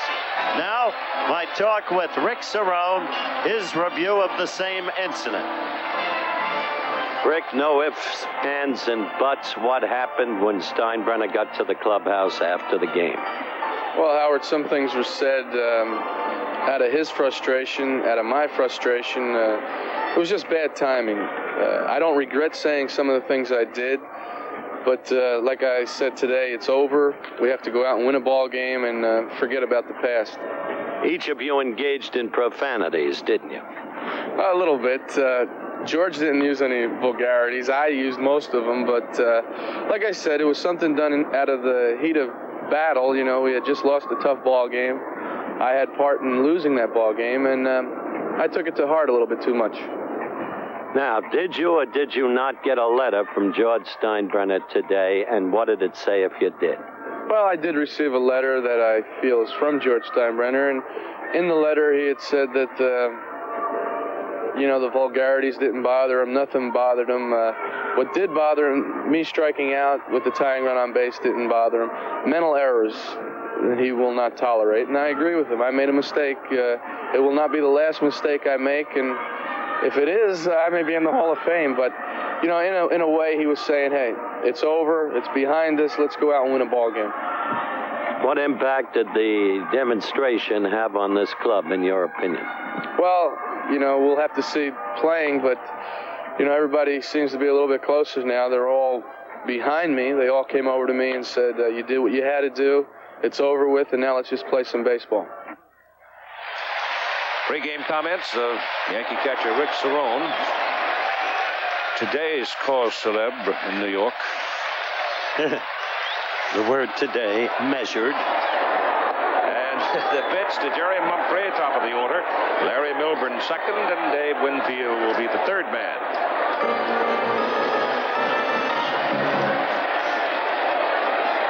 Bernard on the mound for Milwaukee. And Mumphrey hits it high in the air to center field for Paul Molitor. 1 out. Bottom of the fifth inning, New York leading by a score of 4-2.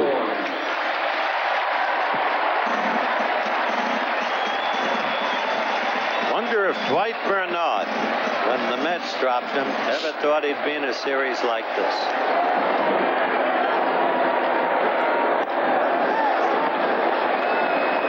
Ball 1 to Milburn. He's had a good night. Throws hard, Don, in the manner of all those young Met pitchers, you know? That ball is lifted to left field. Ben Ogilvy's there. And Benji makes the catch. 2 down. Mets through the years, Howard, have had a lot of good arms. Go back to, I guess, the amazing Mets. The 1969. Seaver, Ryan, Gentry. Gary Gentry. Guzman. Yep. Matlack.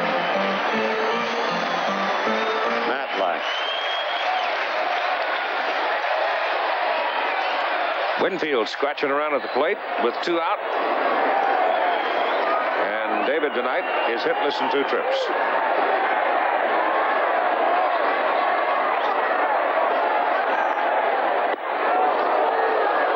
Boy, he was trying on that one. I tell you, Bernard has thrown some awfully good sliders up there as you look at Reggie Jackson. McClure throwing in the bullpen again. I don't believe that Bob Rogers will take too many more chances with those left-handers following Winfield. Just missed. 1-1. I don't think he wants to see another right-hander against Jackson either. No, that's why he's got the left-hander throwing down there now. He's hoping that number 1, he can get out of the inning here and then start off fresh with him.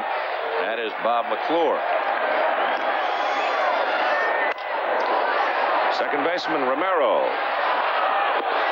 throws him out, so the inning is over. In the middle of the 5th, the Yankees 4, Brewers 2. Back with more baseball after this word from our local station.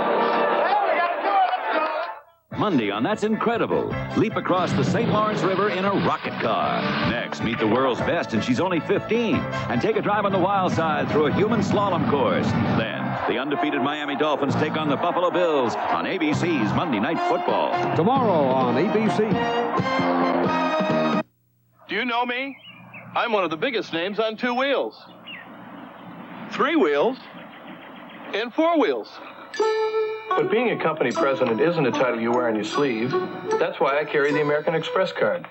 With this, I'm treated like a big wheel. To apply for a card, look for this display wherever the card is welcomed. The American Express card. Don't leave home without it. It's big. It's the big Columbus Day sale at Sears. Now you'll find big savings in almost every department. Every carpet is now on sale. Save $25 to $450 on 50 square yards. Save $80 on this canopy twin bed. Save $70 on this Sears-Orthopedic mattress or box spring. So come to Sears and save big at the big Columbus Day sale at Sears. For bigger values, you can count on Sears.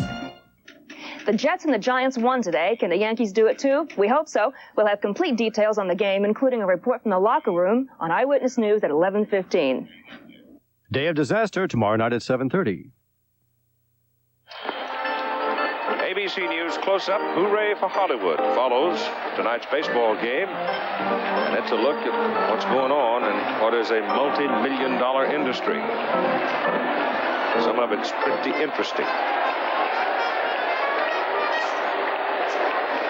The catcher, Ted Simmons. Some of it's not so interesting.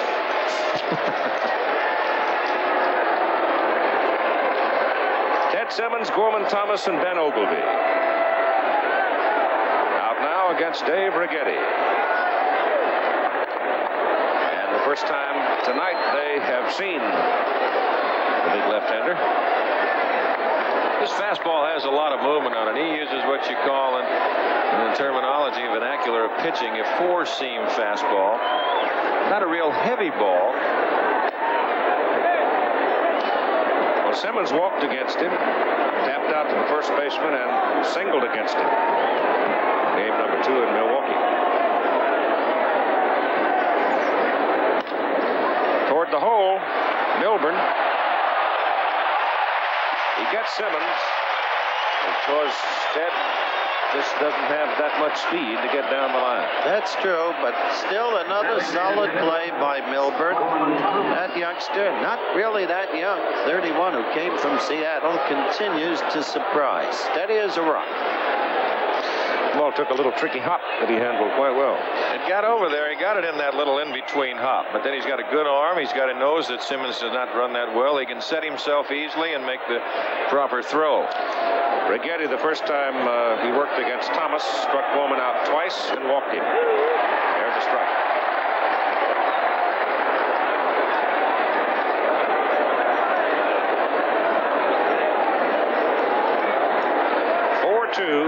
Yankees. Milwaukee hitting in the top of the 6th. Breaking pitch, strike 2. After that 95-mile-an-hour fastball, that curve just floated up there. At least optically, it appeared that way. I mentioned that earlier. Gorman, the only man to hit a home run against Rigetti this year. Oh, wanted that one. With a fastball and just, I don't know. Doesn't look too bad right there. 1-2.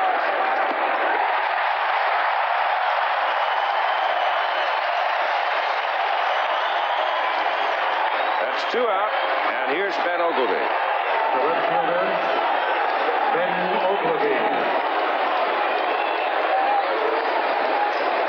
I can tell you this guy's sick to death of looking at Yankee southpaws. Well, Ben has had a tough time, but he's got a base hit tonight. He got his first hit yesterday. He struck out 7 times in the series.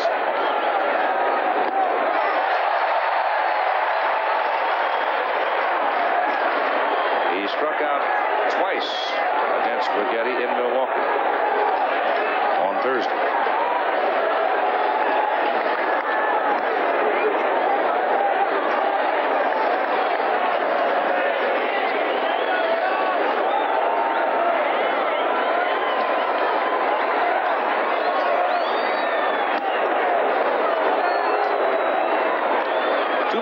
Strike.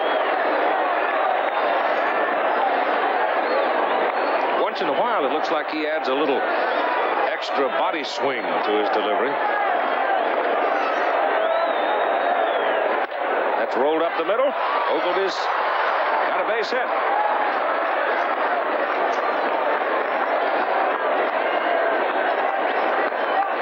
Not so tired anymore. Third baseman, Sal Bando. Sal Bando with 2 out, and Ogilvy at first. It's a second base hit now. Off Rigetti. Very, very impressive statistics. But I think through the course of this series, the nation has gotten a glimpse of the quality and stature of this Milwaukee team. And the best record overall in the American League East.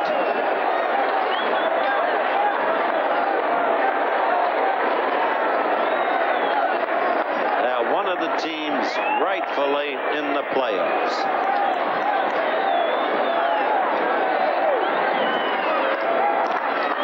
Two balls and no strikes to Sal Bando.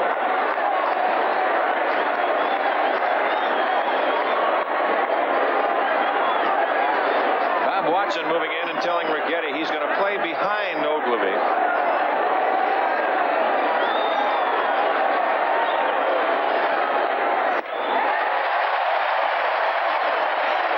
Boy, he just challenged Sal there. He threw him a high fastball. Right. There it is. Take a wipe. You're exactly right. 2-1. Well, you got to know that Sal just thinking fastball all the way. 3-1. You got to know that Righetti is not as strong, not as sharp as he was in his starting effort the second game. Pitched a whale of a ball game, 6 innings, striking out 10. That's not all that bad.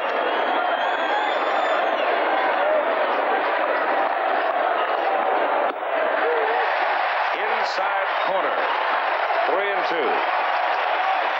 He'll sometimes cut that fastball coming out there, and if you're a right-hand hitter, it has a tendency it'll run in on you. It's not as big as a slider, but a cut fastball will work in the same line. Runner goes on 3-2. Bando walks.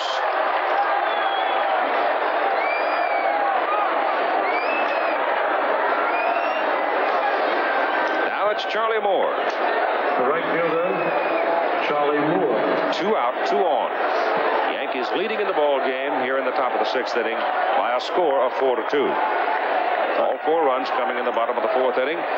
Reggie Jackson, a 2-run homer, and Oscar Gamble a solo.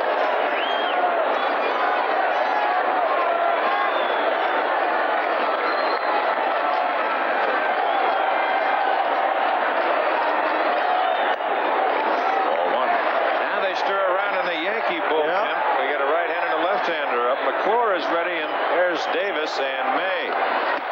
Davis, the right-hander, May, the left-hander. Righetti struggling now. The Yankees looking to get to the 8th inning when a fresh Gossage could be called upon. 2 balls and no strikes. That is the young lady who at the moment is dating Dave Righetti. Her name is Chris Kern.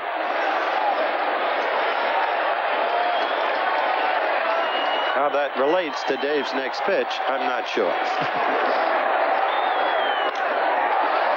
High fly ball to right field. Reggie Jackson. Righetti gets away. So we've gone 5.5, and it's 4-2 New York. Chevy makes good things happen. Introducing Chevrolet's Classics. 3 magnificent new automobiles designed for the 80s. Caprice Classic, the uppermost Chevrolet. Monte Carlo, the classic personal luxury car. And the elegant new Malibu Classic. All with available diesel power to carry you through the 80s in classic style. Chevy makes good things happen for you. Atlanta, here we come. But we still have to find a home there and sell ours here. Hey, don't worry. I'll be working hard at this end. The Century 21 agent is there with a list of colonials. French colonials? Hey, We're America's #1 top seller. At Century 21, our exclusive VIP referral service can find you a home across country. We love it. While selling the house you're leaving, it's what you expect from #1. Century 21. Last cold Bayer. This cold Comtrex. I switched because Comtrex relieves my nasal congestion, runny nose, and cough. Bayer doesn't. Last cold Ristan. This cold Comtrex. I switched because Comtrex relieves all my major cold symptoms. Dristan doesn't relieve coughs. You could take any of these for a cold, but for one with nasal congestion, runny nose, aches, and coughs, Comtrex multi-symptom cold reliever does more. All by itself, Comtrex gives more kinds of relief than Dristan or Contac or Bayer. Next cold, try Comtrex. It does more.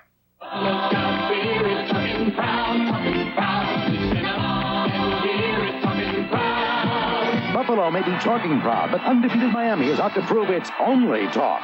The AFC East Battle of the Season when the Dolphins meet the Bills this week on ABC's Monday Night Football. Bob McClure comes on now with his 3rd appearance in the series. See that he had limited work during the regular season, but has been busy in the series. And Bob Rogers wanted to get this left-hander in because you have Reggie Jackson, Oscar Gamble, Greg Nettles, 3 left-handed hitters in a row coming up. Jackson last time up hit a 2-run home run. Last time up, Gamble hit a solo home run. That was back in the 4th inning when the Yankees counted 4 times to take a 4-2 lead.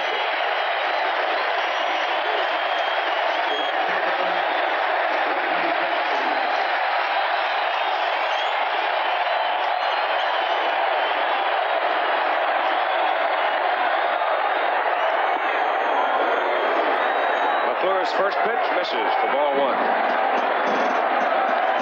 McClure, Keith, when you talked about those 4 appearances, he's been fighting a rotator cuff problem all year.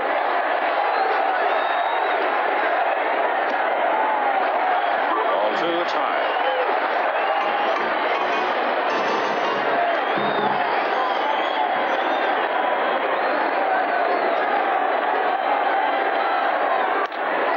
Right center, base hit.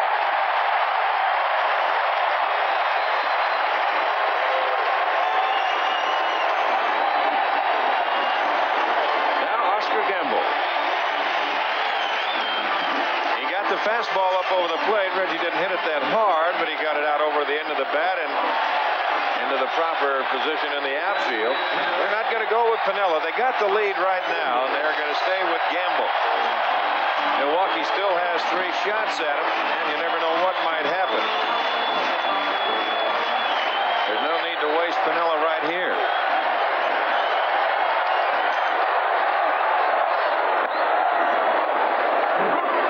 Threat of bunt brings Bando in from third and Cooper in from first.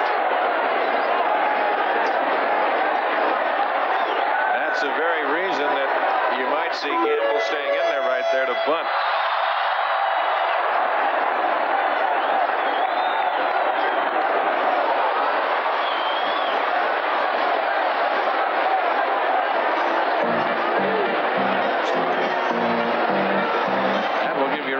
He's in there to bunt.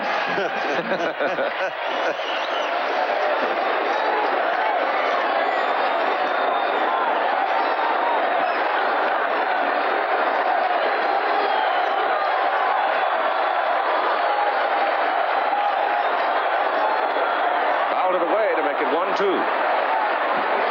That was a pretty good pitch to bunt, too. It was up. Well, it was a curveball, and Oscar was actually just kind of walking out a little bit. That's Jimmy Slayton throwing in the bullpen, right? He's also done an outstanding job in this whole playoff series. McClure and Slayton have been major surprises, and Rogers has handled them beautifully. Jackson on first, leading the inning with a single to right center. Gamble has been unsuccessful so far in trying to bunt him along. Greg Nettles on deck. Take off the bunt sign, and Oscar beats it foul down the left side. Oh, nice. Way to go, Kenny. Ken Kaiser. He learned that when he was a bouncer. That's right. No, he just didn't want to take his hands out of his pockets. It's cold. Incidentally, that was not an untidy swing by Gamble as he sought to hit that past Bando.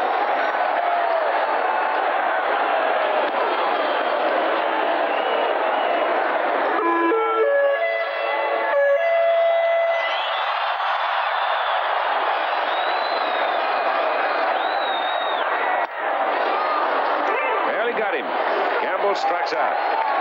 That was. One out for Nettles.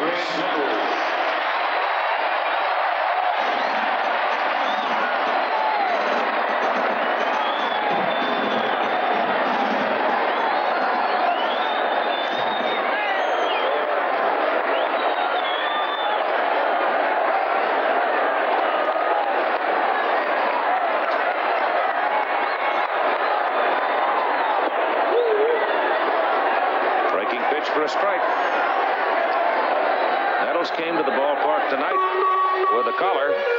Finally got rid of it with a single in the Yankees' big 4th inning. And he looks at a drifting curve. That's outside. Greg in the main, a dead pull hitter.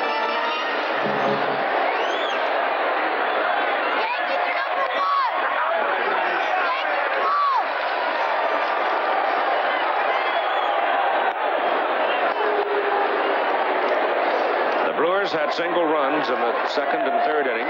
The Yankees got 4 in the bottom of the 4th. That's it so far. Oh, that was just quick lightning in a bottle right there. The home run, the 2-run homer by Jackson ignited everything. Popped up, foul, back out of play. There's Dave Rigetti. sent home a lit the fuse. Until then, they looked like an utterly helpless ball club. Hanging curveballs sometimes have a tendency to do that.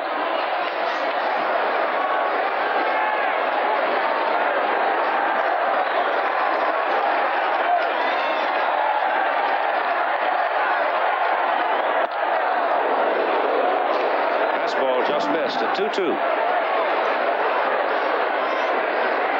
McClure had been on the Milwaukee disabled list. Just joined the active roster September 1, replacing rookie Buster Keaton. Getting a lot of work. Flag down by McClure, back to first, double play. Whoa, what this game might be if Caldwell had done that.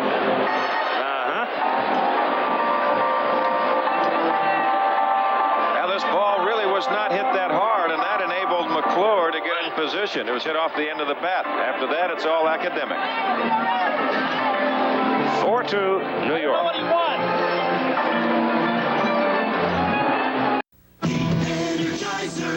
Mom, can we play the radio all night? All night. Good thing I bought the Energizer. The Energizer is ever ready at its powerful best. Of all leading brands, nothing outlasts the Energizer. Nothing outsnaps it. Nothing outadds, outwalks, outplays, outtapes, outshines, outdoes it. Nothing. The Energizer even outlasted Susie. Energizer. For life. Long life. Energize me. We'll open your eyes to a rainbow. Open your eyes to sound. We'll open your eyes to tomorrow today. Just take a look at RCA. We'll open your eyes to remote possibilities. Open your eyes in hundreds of ways. We'll open your eyes. Open your eyes. RCA. Tuesday on Three's Company. Do you know what I really want you to do?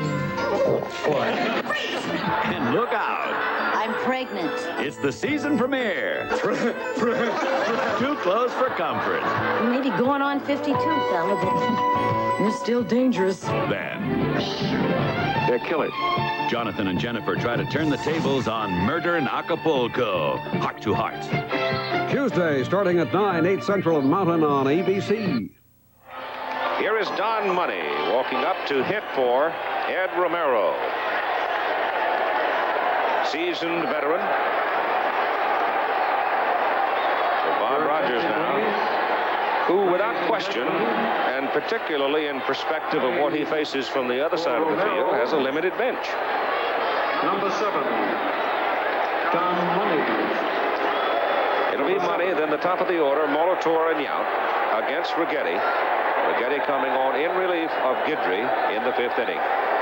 Well, you're zeroing in on Goose Gossage territory right now, and that's what Bob Lemon is hoping for. Talking Righetti, just give me one good inning, young man, and after that, I'll try and take over from there. There's Lem. Clyde King.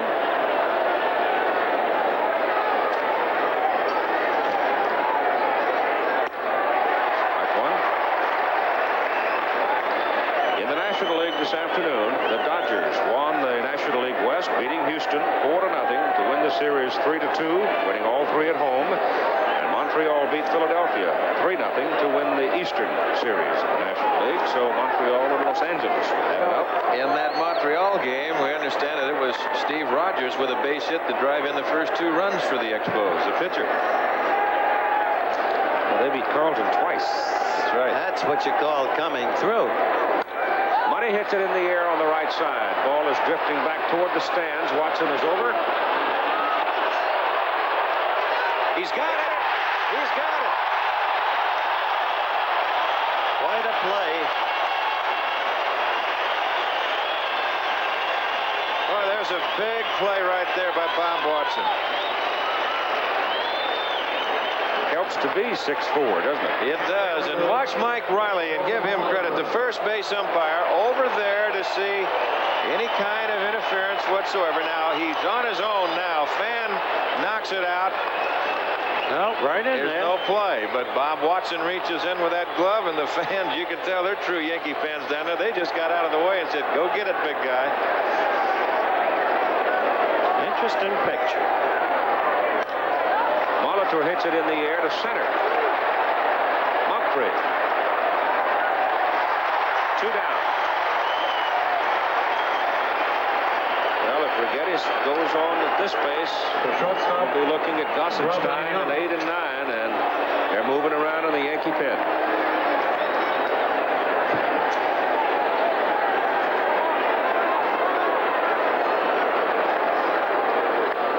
Goose is up. Didn't you know? Hello. Yout. Ball 1. Robin on the night. 2 singles.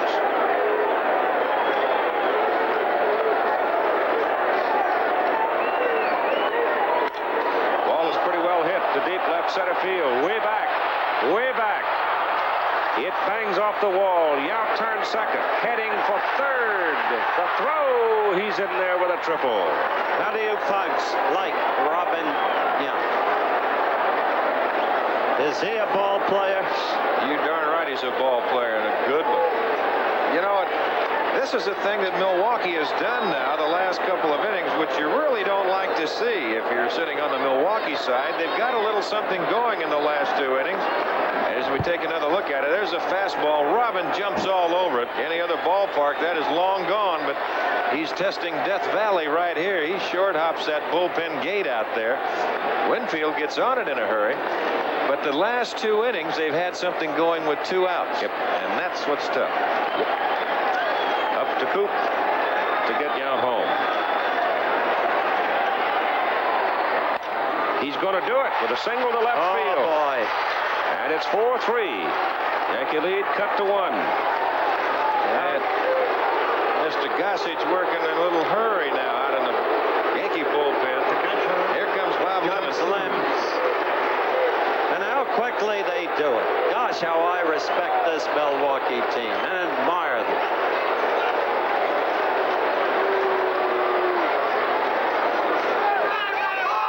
Lem right here, he just wants to take a little time to settle Rigetti down. Here's a fastball. Cooper just goes the other way, hits a line drive by Nettles. No chance whatsoever. That ball's hit too hard. Yout scores easily from third. You have a 4-3 ball game. Goose is not ready. No, he's not ready yet. So Lem is just taking a little time.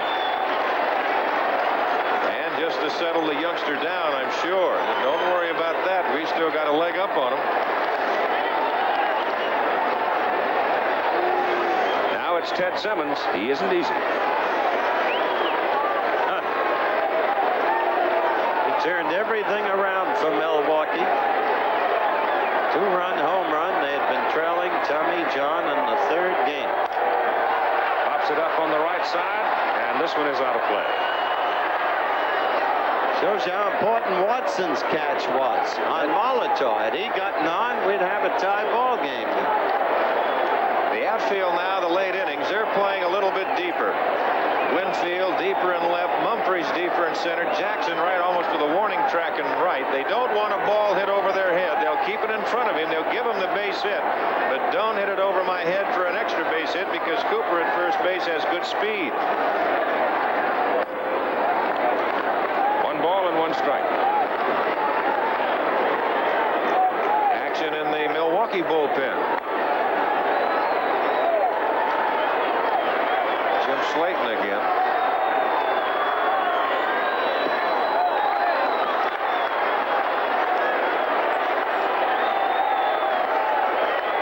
Raleigh will be up.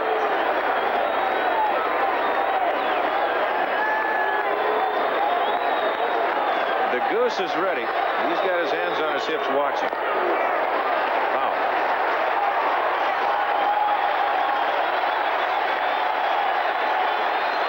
After that last foul ball, they just went back and started throwing again.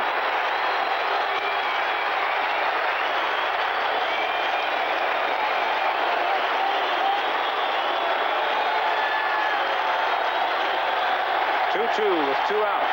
And Cooper on first. A 4-3 ball game. He strikes out Fred Simmons on a high fastball. So the kid does what he has been asked to do. And now you've got 2 innings to go in a 1-run ball game. Middle of the 7th, 4-3 New York.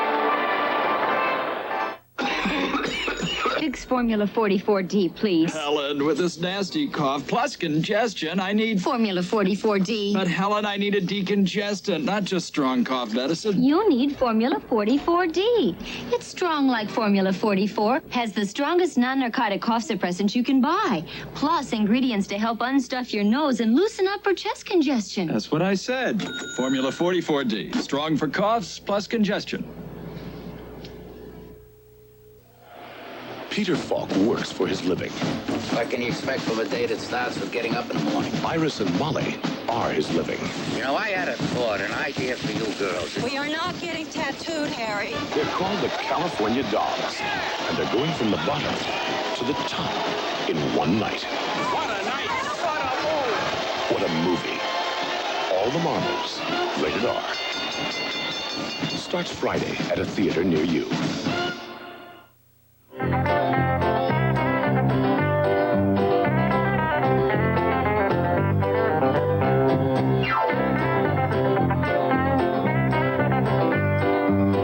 It's the one event that more than any other brings out the youth in all of us.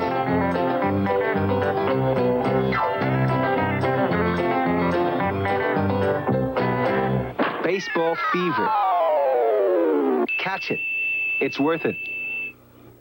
The preceding message was furnished by Major League Baseball. Don Money stays at the ball game. He hit for Romero, goes into second base now. And on the mound, you have the 5th Milwaukee pitcher, Jim Slayton. And Slayton, like McClure, has been, and Bernard, been very effective. You must say, Buck Rogers has really manipulated these pitches, like a master. Well, he was a catcher.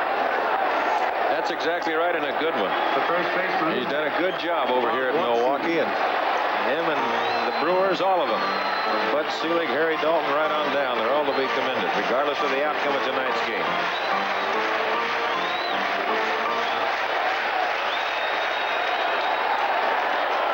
I think it's fun to go to Milwaukee. It's a nice city, and the people are nice people. Good restaurants. Yep. Good wind. Good what? Wind off the lake. Especially in December, January, February, and March. There's Raleigh in splendid isolation, just awaiting the call. Bob Watson, Rick Cerrone, Willie Randolph for New York in the bottom of the 7th inning. 1-1.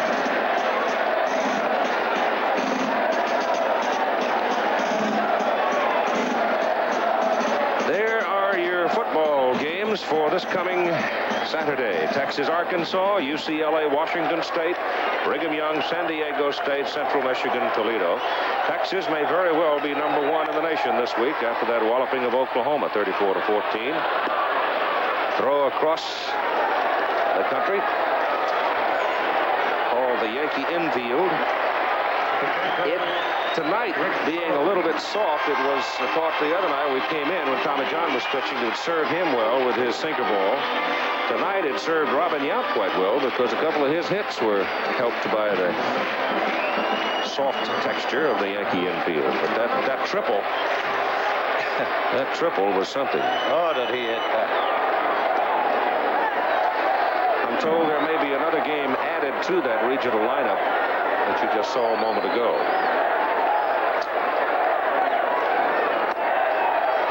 Jim Slayton, the 5th Milwaukee pitcher. Haas started, still the pitcher of record. Caldwell, Bernard, McClure, Slayton.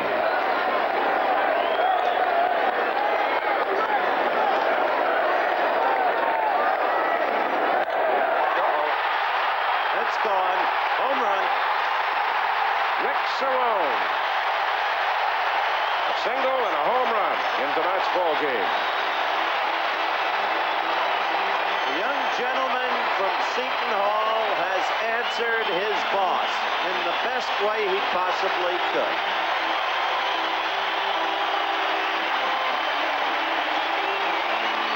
He got a fastball right down the middle, and as soon as he hit it, Slayton didn't even look at it. He just dropped his head and started kicking around and straightening out the mound a little bit. Boy, there's a big home run, and look at, they send him back out. There it is, right there. Nailed it. You know, standing and cheering and grinning, George Steinbrenner. Yeah, he is. He livens them up. It seems uncanny. Every time he starts lacing his ball players, they somehow or other respond. Breaking pitch is in for a strike to Willie Randolph to make it 1-1. Up until today, the same thing used to happen with Dallas Green.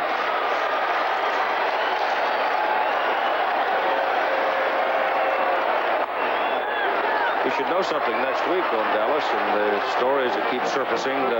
There's George. Sitting next to him, a great friend of his, Larry Fisher. 3 balls and a strike to Randolph. 5-3 ball game now after Cerrone's home run. Yankees have 3 home runs in the ball game.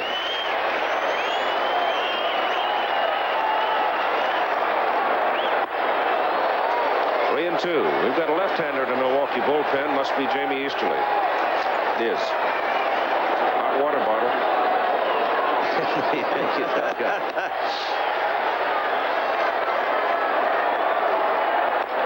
Randolph fouls it away.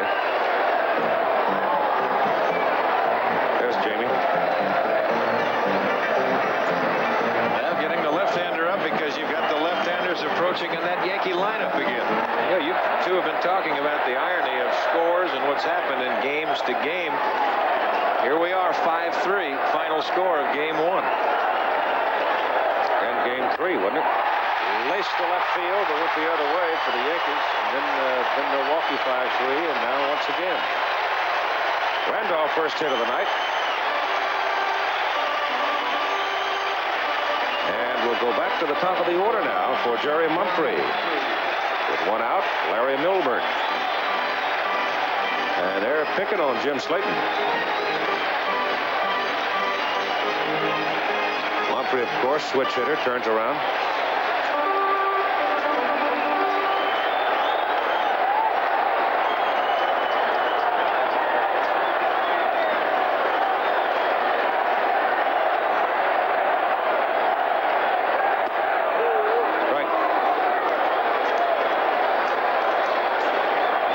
Is 0 for 3 in tonight's ball game.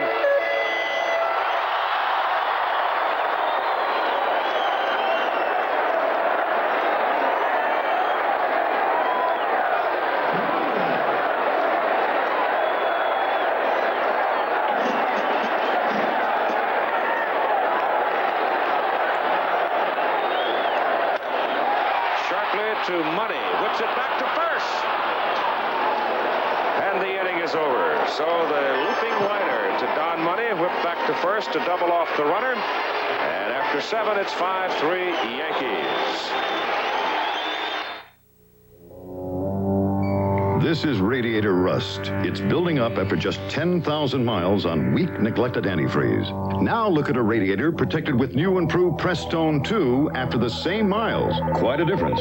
Introducing the new silicone silicate formula Prestone to lock out rust and corrosion in all metals. Now it's even stronger for better aluminum protection. New improved Prestone 2. The best seller just got better. No wonder we're #1. Chevrolet announces the biggest news ever in diesel power light-duty Chevy trucks. The new 6.2-liter diesel, available in all full-size Chevy pickups, Suburbans, and four-wheel drive Blazers. It's a V8 built for trucks only. Everybody knows diesels get good mileage. They're more efficient than gas engines of comparable size. The new 6.2-liter diesel. With so much going for it, it's bound to be popular. Don't wait. Order yours today. Chevy is the power in trucks. Button up the quality. Snap it up with style. Zipper down to Sears for a sale to make you smile. It's Sears All Family Coat Sale. Save 25% on selected coats, vests, jackets. In styles, colors, and sizes for the whole family. All 25% off through Saturday. Zipper down to Sears for a sale to make you smile. When your family counts, you can count on Sears. So here's the man. 2 innings to go, and the Goose has come on. And he will pitch first to Gorman Thomas. Power against power. But remember, Thomas has a bad hand. Scoring summary reflected there on the screen. Milwaukee's first, Milwaukee's second. And that's where we were when we went to the fourth. Bottom of the fourth, the Yankees turned it around. Jackson and Gamble home runs to make it 4-2. And Milwaukee came back in the seventh. Yount's triple and Cooper's single to get it back to a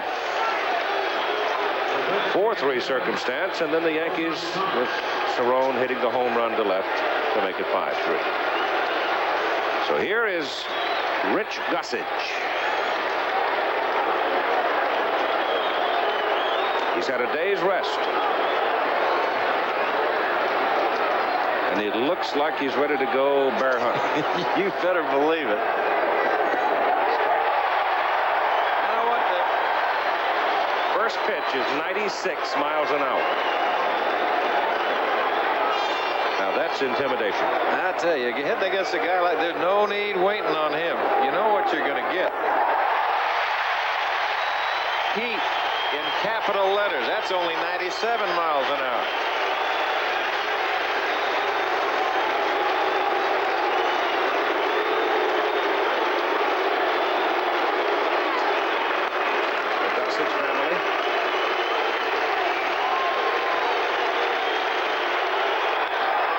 Fouls it off. My wife Turi questioned that mutton chop mustache that he's grown. How did she question? In what way? She said it diminishes his all-American visage. But it makes him look so fierce. It does, doesn't it? He's not out home yet. Gorman Thomas takes it up around the chin. 1-2. He's only human like everyone else. George Brett hit that big blast off the Goose last year in the playoff series. He's got his work cut out for him. Struck him out. That's 9 times that Thomas has struck out in the series. He does look awesome, though. Well, he just flat throws this one right on by him. And it's up a little bit, and that is out of the strike zone. But that high, hard one, boy, that is tough for hitters to lay off of.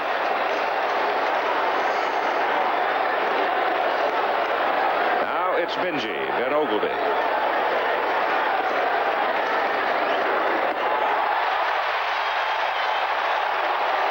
One thing about old Ben, he doesn't get cheated. No, he doesn't. He's going to get his swings. You get 3 tries for a quarter, and he's going to get them all. Gossage has now faced 18 batters in this series. He has retired 15.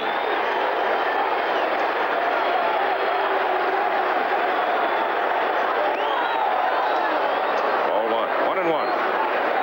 He has allowed 3 singles. Pops him up. Right side for Watson. 2 down. I'll tell you, though, when the old Goose comes in, it's exciting. Immediately it becomes exciting. Well, look at the crowd. They reflect it. It's exactly why Mr. 40 showed to him. Sal Bando.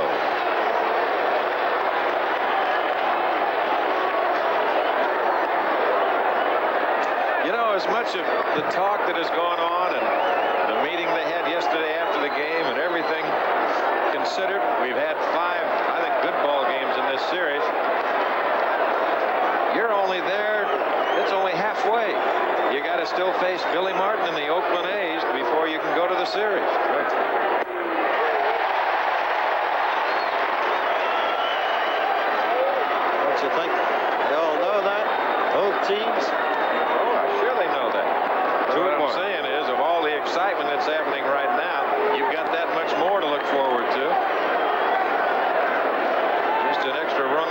of this year. Well, he walks Sal Bando. And we get Roy Howell coming out to hit for Charlie Moore. Your attention, please. Ladies and gentlemen, batting for Moore, number 13, Roy Howell. If, in fact, Bando does not continue to play, then Howell becomes Milwaukee's third baseman. Is that the plan? I would guess. He's a high salaried ball player, much more than the average fan would think. High and away to Howell. He can hit. As I suggested in the early going of this series, he has always plagued the Yankees.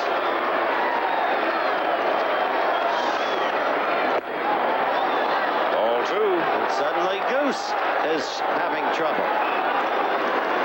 Well, the thing that's happening is you keep putting the men on base, you start turning that lineup over a little bit. Time called. The batter had stepped out, no pitch.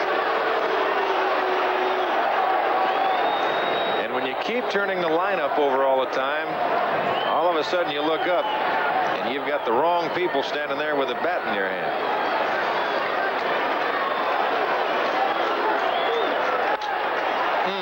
High on the right side, Bob Watson drifting back to the rail for a look at it, and it's in the crowd. He was right on that pitch. Yep. This is a tough cookie. He can hit it out of here. Oh, you better believe he can hit it out of here. He's a good fastball hitter. And he's got some power. He didn't hit a lot of home runs this year, but he can hit it out of here. Jams him inside, now goes to 3-1. This is what you call asking for trouble. It's 2 out. Huh. He's walked him, and Don Money now will come on. Bob Lemon going out to the mound. So there's a case where Bob's got to go out. Gossage throwing and completely falling out of rhythm. You could see him stumbling around on the mound, and I think Wood Lim's going to go out. You got Hall of Fame pitcher just saying, just take it easy. You have to throw it through Cerrone. Just get it up there with something on it.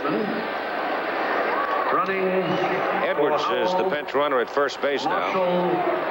Edwards. Gossage came on, struck out Thomas. Got Ogilvy to pop up to the first baseman. Then he walks Al Bando. Now he has walked Roy Howell. And he is pitching to Don Money. And for the third inning in a row, they get something going with the 2 out staring them in the face. Yep. Money through the years has been a good and dangerous hitter. Pitch is high, ball 1. He too has the power to hit it out.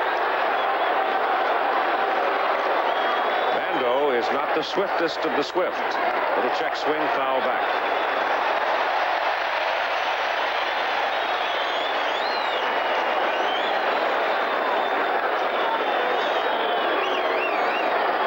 That tells us goose or loose, I guess. Goose or lose. That's it.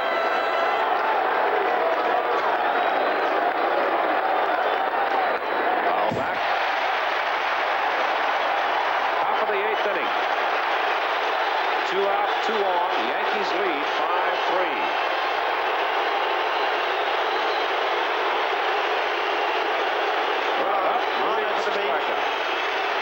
Crowd on its feet, Keith, screaming for the strikeout. In the manner usually reserved for Gidley. Ball is hit to left. Winfield going toward the corner, to the wall, makes the catch.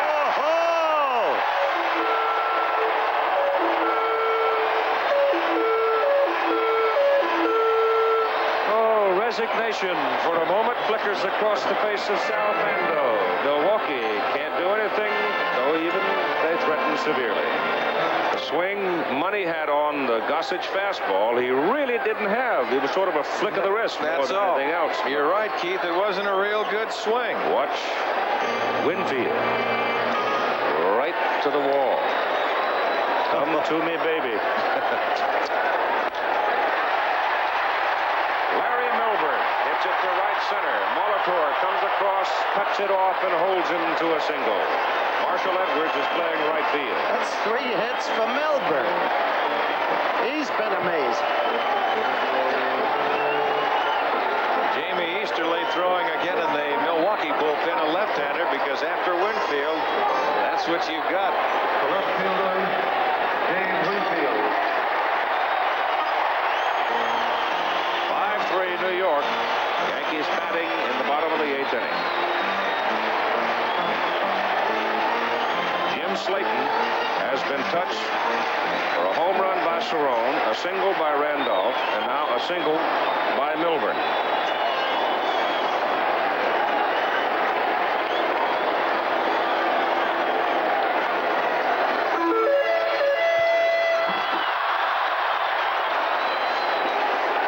Milburn off first. Winfield fouls it. David has been shackled thus far tonight, though robbed in the first inning on a run-saving play by Coop. Cecil Cooper at first shot a savage ground ball to the apparent hole between first and second, but Coop somehow gloved it. Milburn went from second to third. He had previously doubled. David would like to make up for that right now, Keith.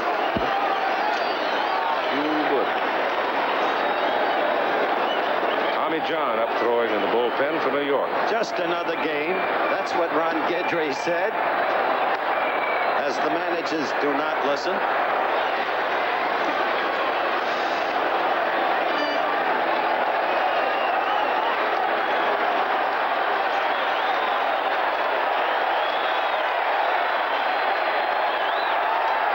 Runner goes. Popped in the air. It's going to be in short center field. Molitor coming hard.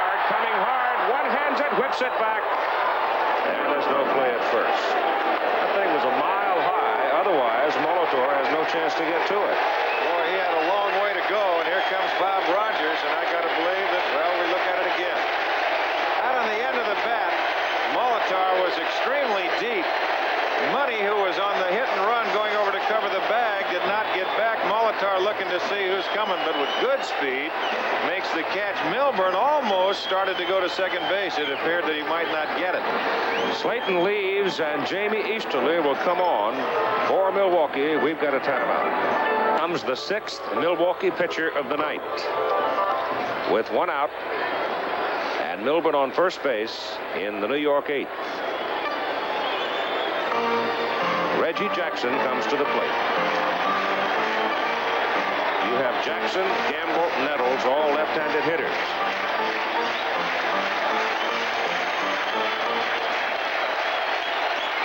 Out in the Milwaukee bullpen now. Vukovic is warming up. He pitched last night.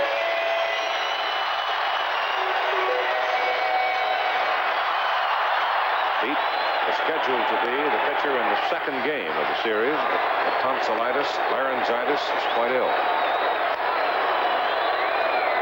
Easterly's first pitch to Jackson misses for ball 1. Milburn led the inning with a single. Winfield hit a fly ball to short center.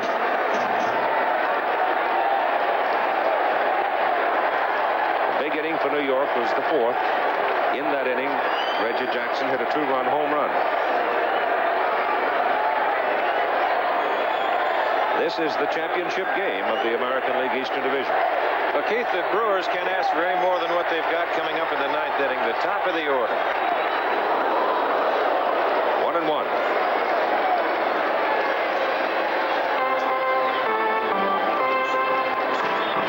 Wally Fingers has joined Vukovic now in the Milwaukee bullpen. And he puts on his coat.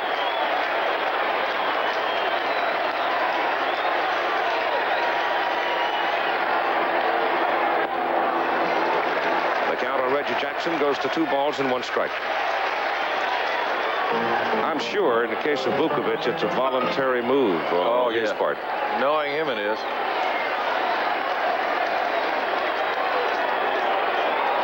2-1 pitch is outside. 3-1.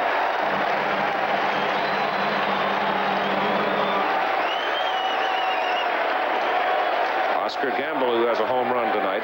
Should Reggie get on this time, look for Piniella. 3-2.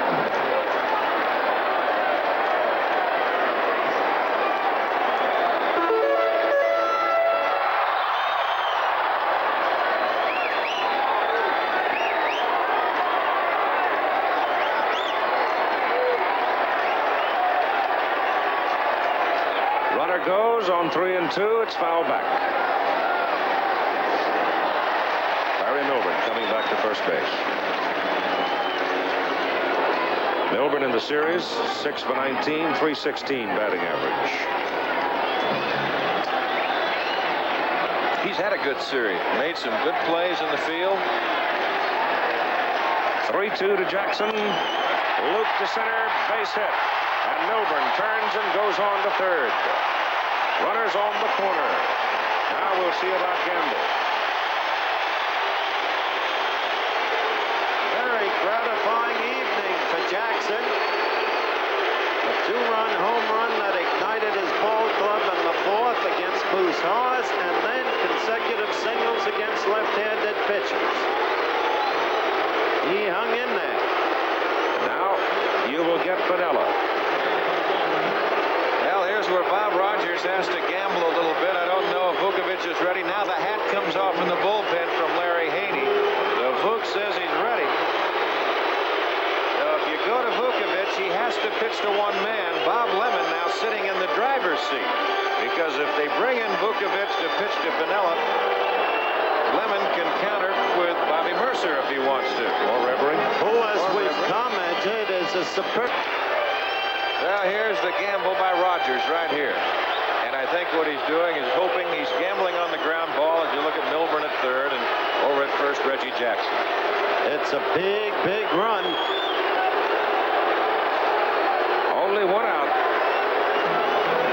And Milburn is fleet at third. Piniella not too quick. Reggie somewhere in between.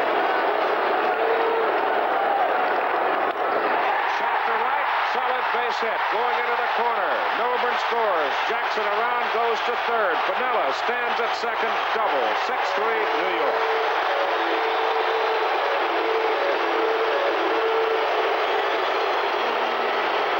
Now that, ladies and gentlemen, is a professional hitter.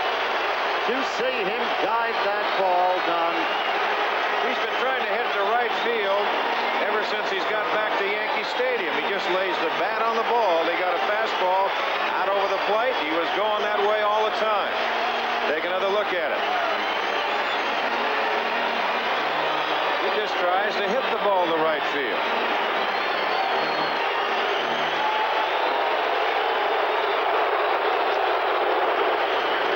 Well, there's some pain showing up on the faces of the Brewers now. They're down by 3 in the bottom of the 8th inning. The Yankees may not be finished yet. Jackson is over at third. Greg Nettles is up at the bat with Piniella at second base. The infield is in. You still have only one out.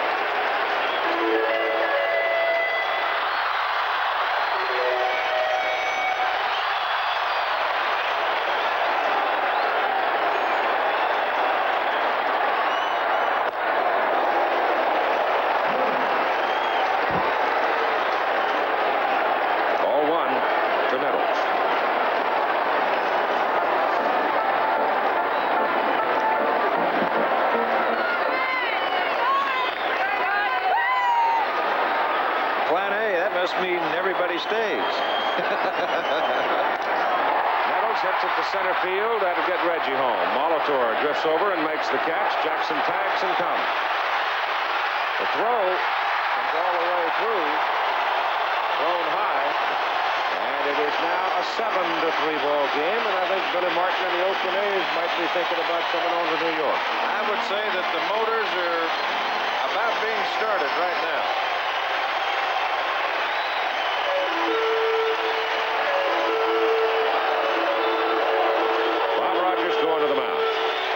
If it holds this way, I'll say this town will go crazy with Billy Martin back playing Billy ball against his old team.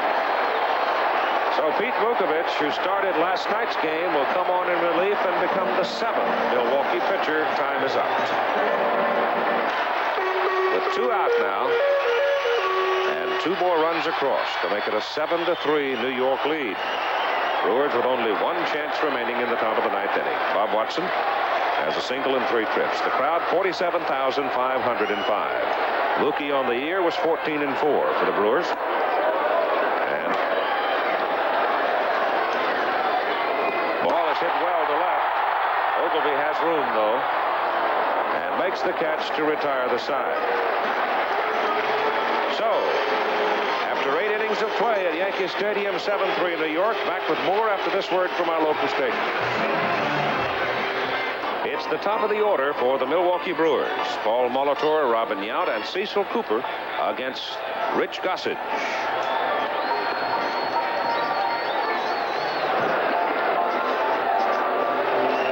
The average attendance, kind of an interesting look. And she is a very proud lady, and she has very good reason to be.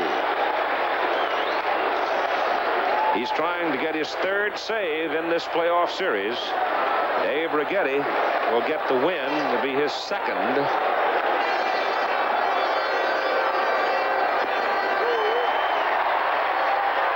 One ball and 1 strike on Molitor.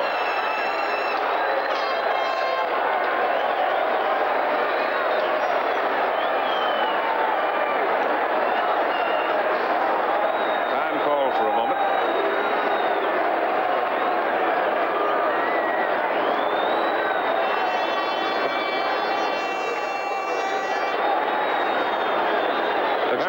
Kaiser was struck in the face by something thrown out of the stands. Look, we don't want to go through a treat. Probably take care of it. All right, back to the ball game. 1 ball and 2 strikes on Molitor. Breaking pitch is low and away.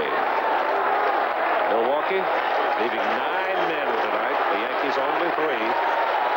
Curveball is popped in the air to right center field for Mumphrey. There he has it, and you've got 1 out in the top of the 9th inning.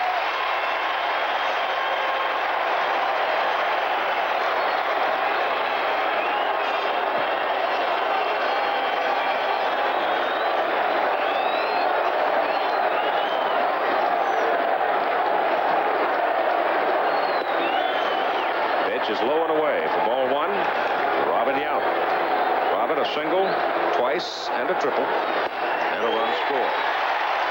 1-1. Don Drysdale will be in the winning clubhouse. And then comes an ABC News close-up. Hooray for Hollywood. Swinging a foul tip into the glove of Cerrone.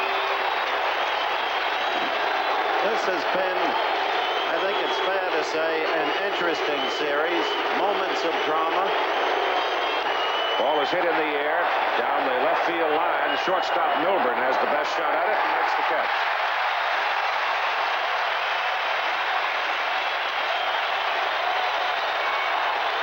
So Mrs. Gossage now. And even in now apparent defeat, I want to congratulate the Milwaukee Brewers and Buck Rogers and a group of fine athletes who've held together. And the Yankees, Pete said it before the 2nd game, somehow they have the right people in the right place at the right time, and somehow in the twilight of his baseball career, Reggie Jackson can still draw upon some inner resource and produce. Cecil Cooper takes strike 1. 2 out. As can Lou Piniella, as did Oscar Gamble. That's foul in the crowd. It is now a contest between these 2 men, Gossage and Cooper.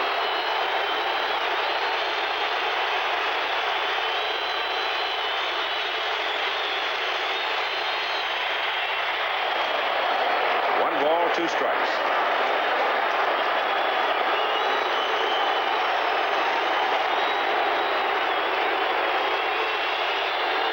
Two balls and 2 strikes.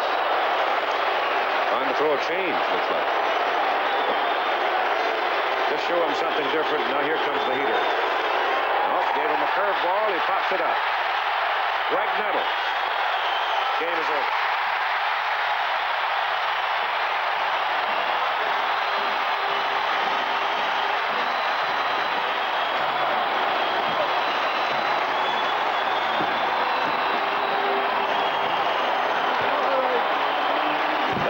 Yankees have defeaed the Milwaukee Brewers by a score of 7-3.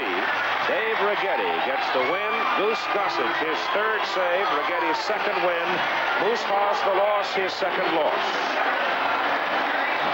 The Milwaukee Brewers down 2-0, leaving their home stadium, came to New York and made a contest of it, winning 2 in a row before finally succumbing tonight.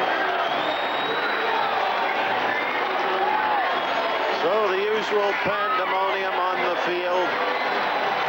A reminder of a day as you look at a disconsolate member of the Brewers.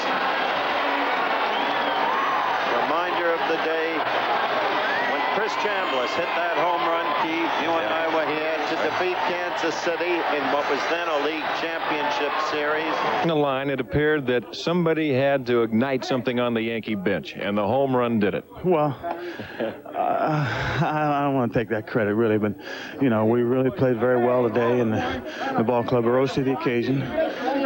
We got great pitching performances from Guidry and, of course, Righetti, who kind of deservingly really did exceptionally well because he lost the ERA title by like 2/3 of an inning or something like that. And then, of course, when you got 2-3-run lead for Goose, it's pretty much over. But the ball club played exceptionally well, very well-rounded baseball, Don, and I'm just glad to be a part of it. Thank God for the home run. I wasn't hitting anything, so I was happy. You got a high curveball. Yes. Well, I asked Simmons, you know, what it was, because I thought I'd hit a bad breaking ball, too.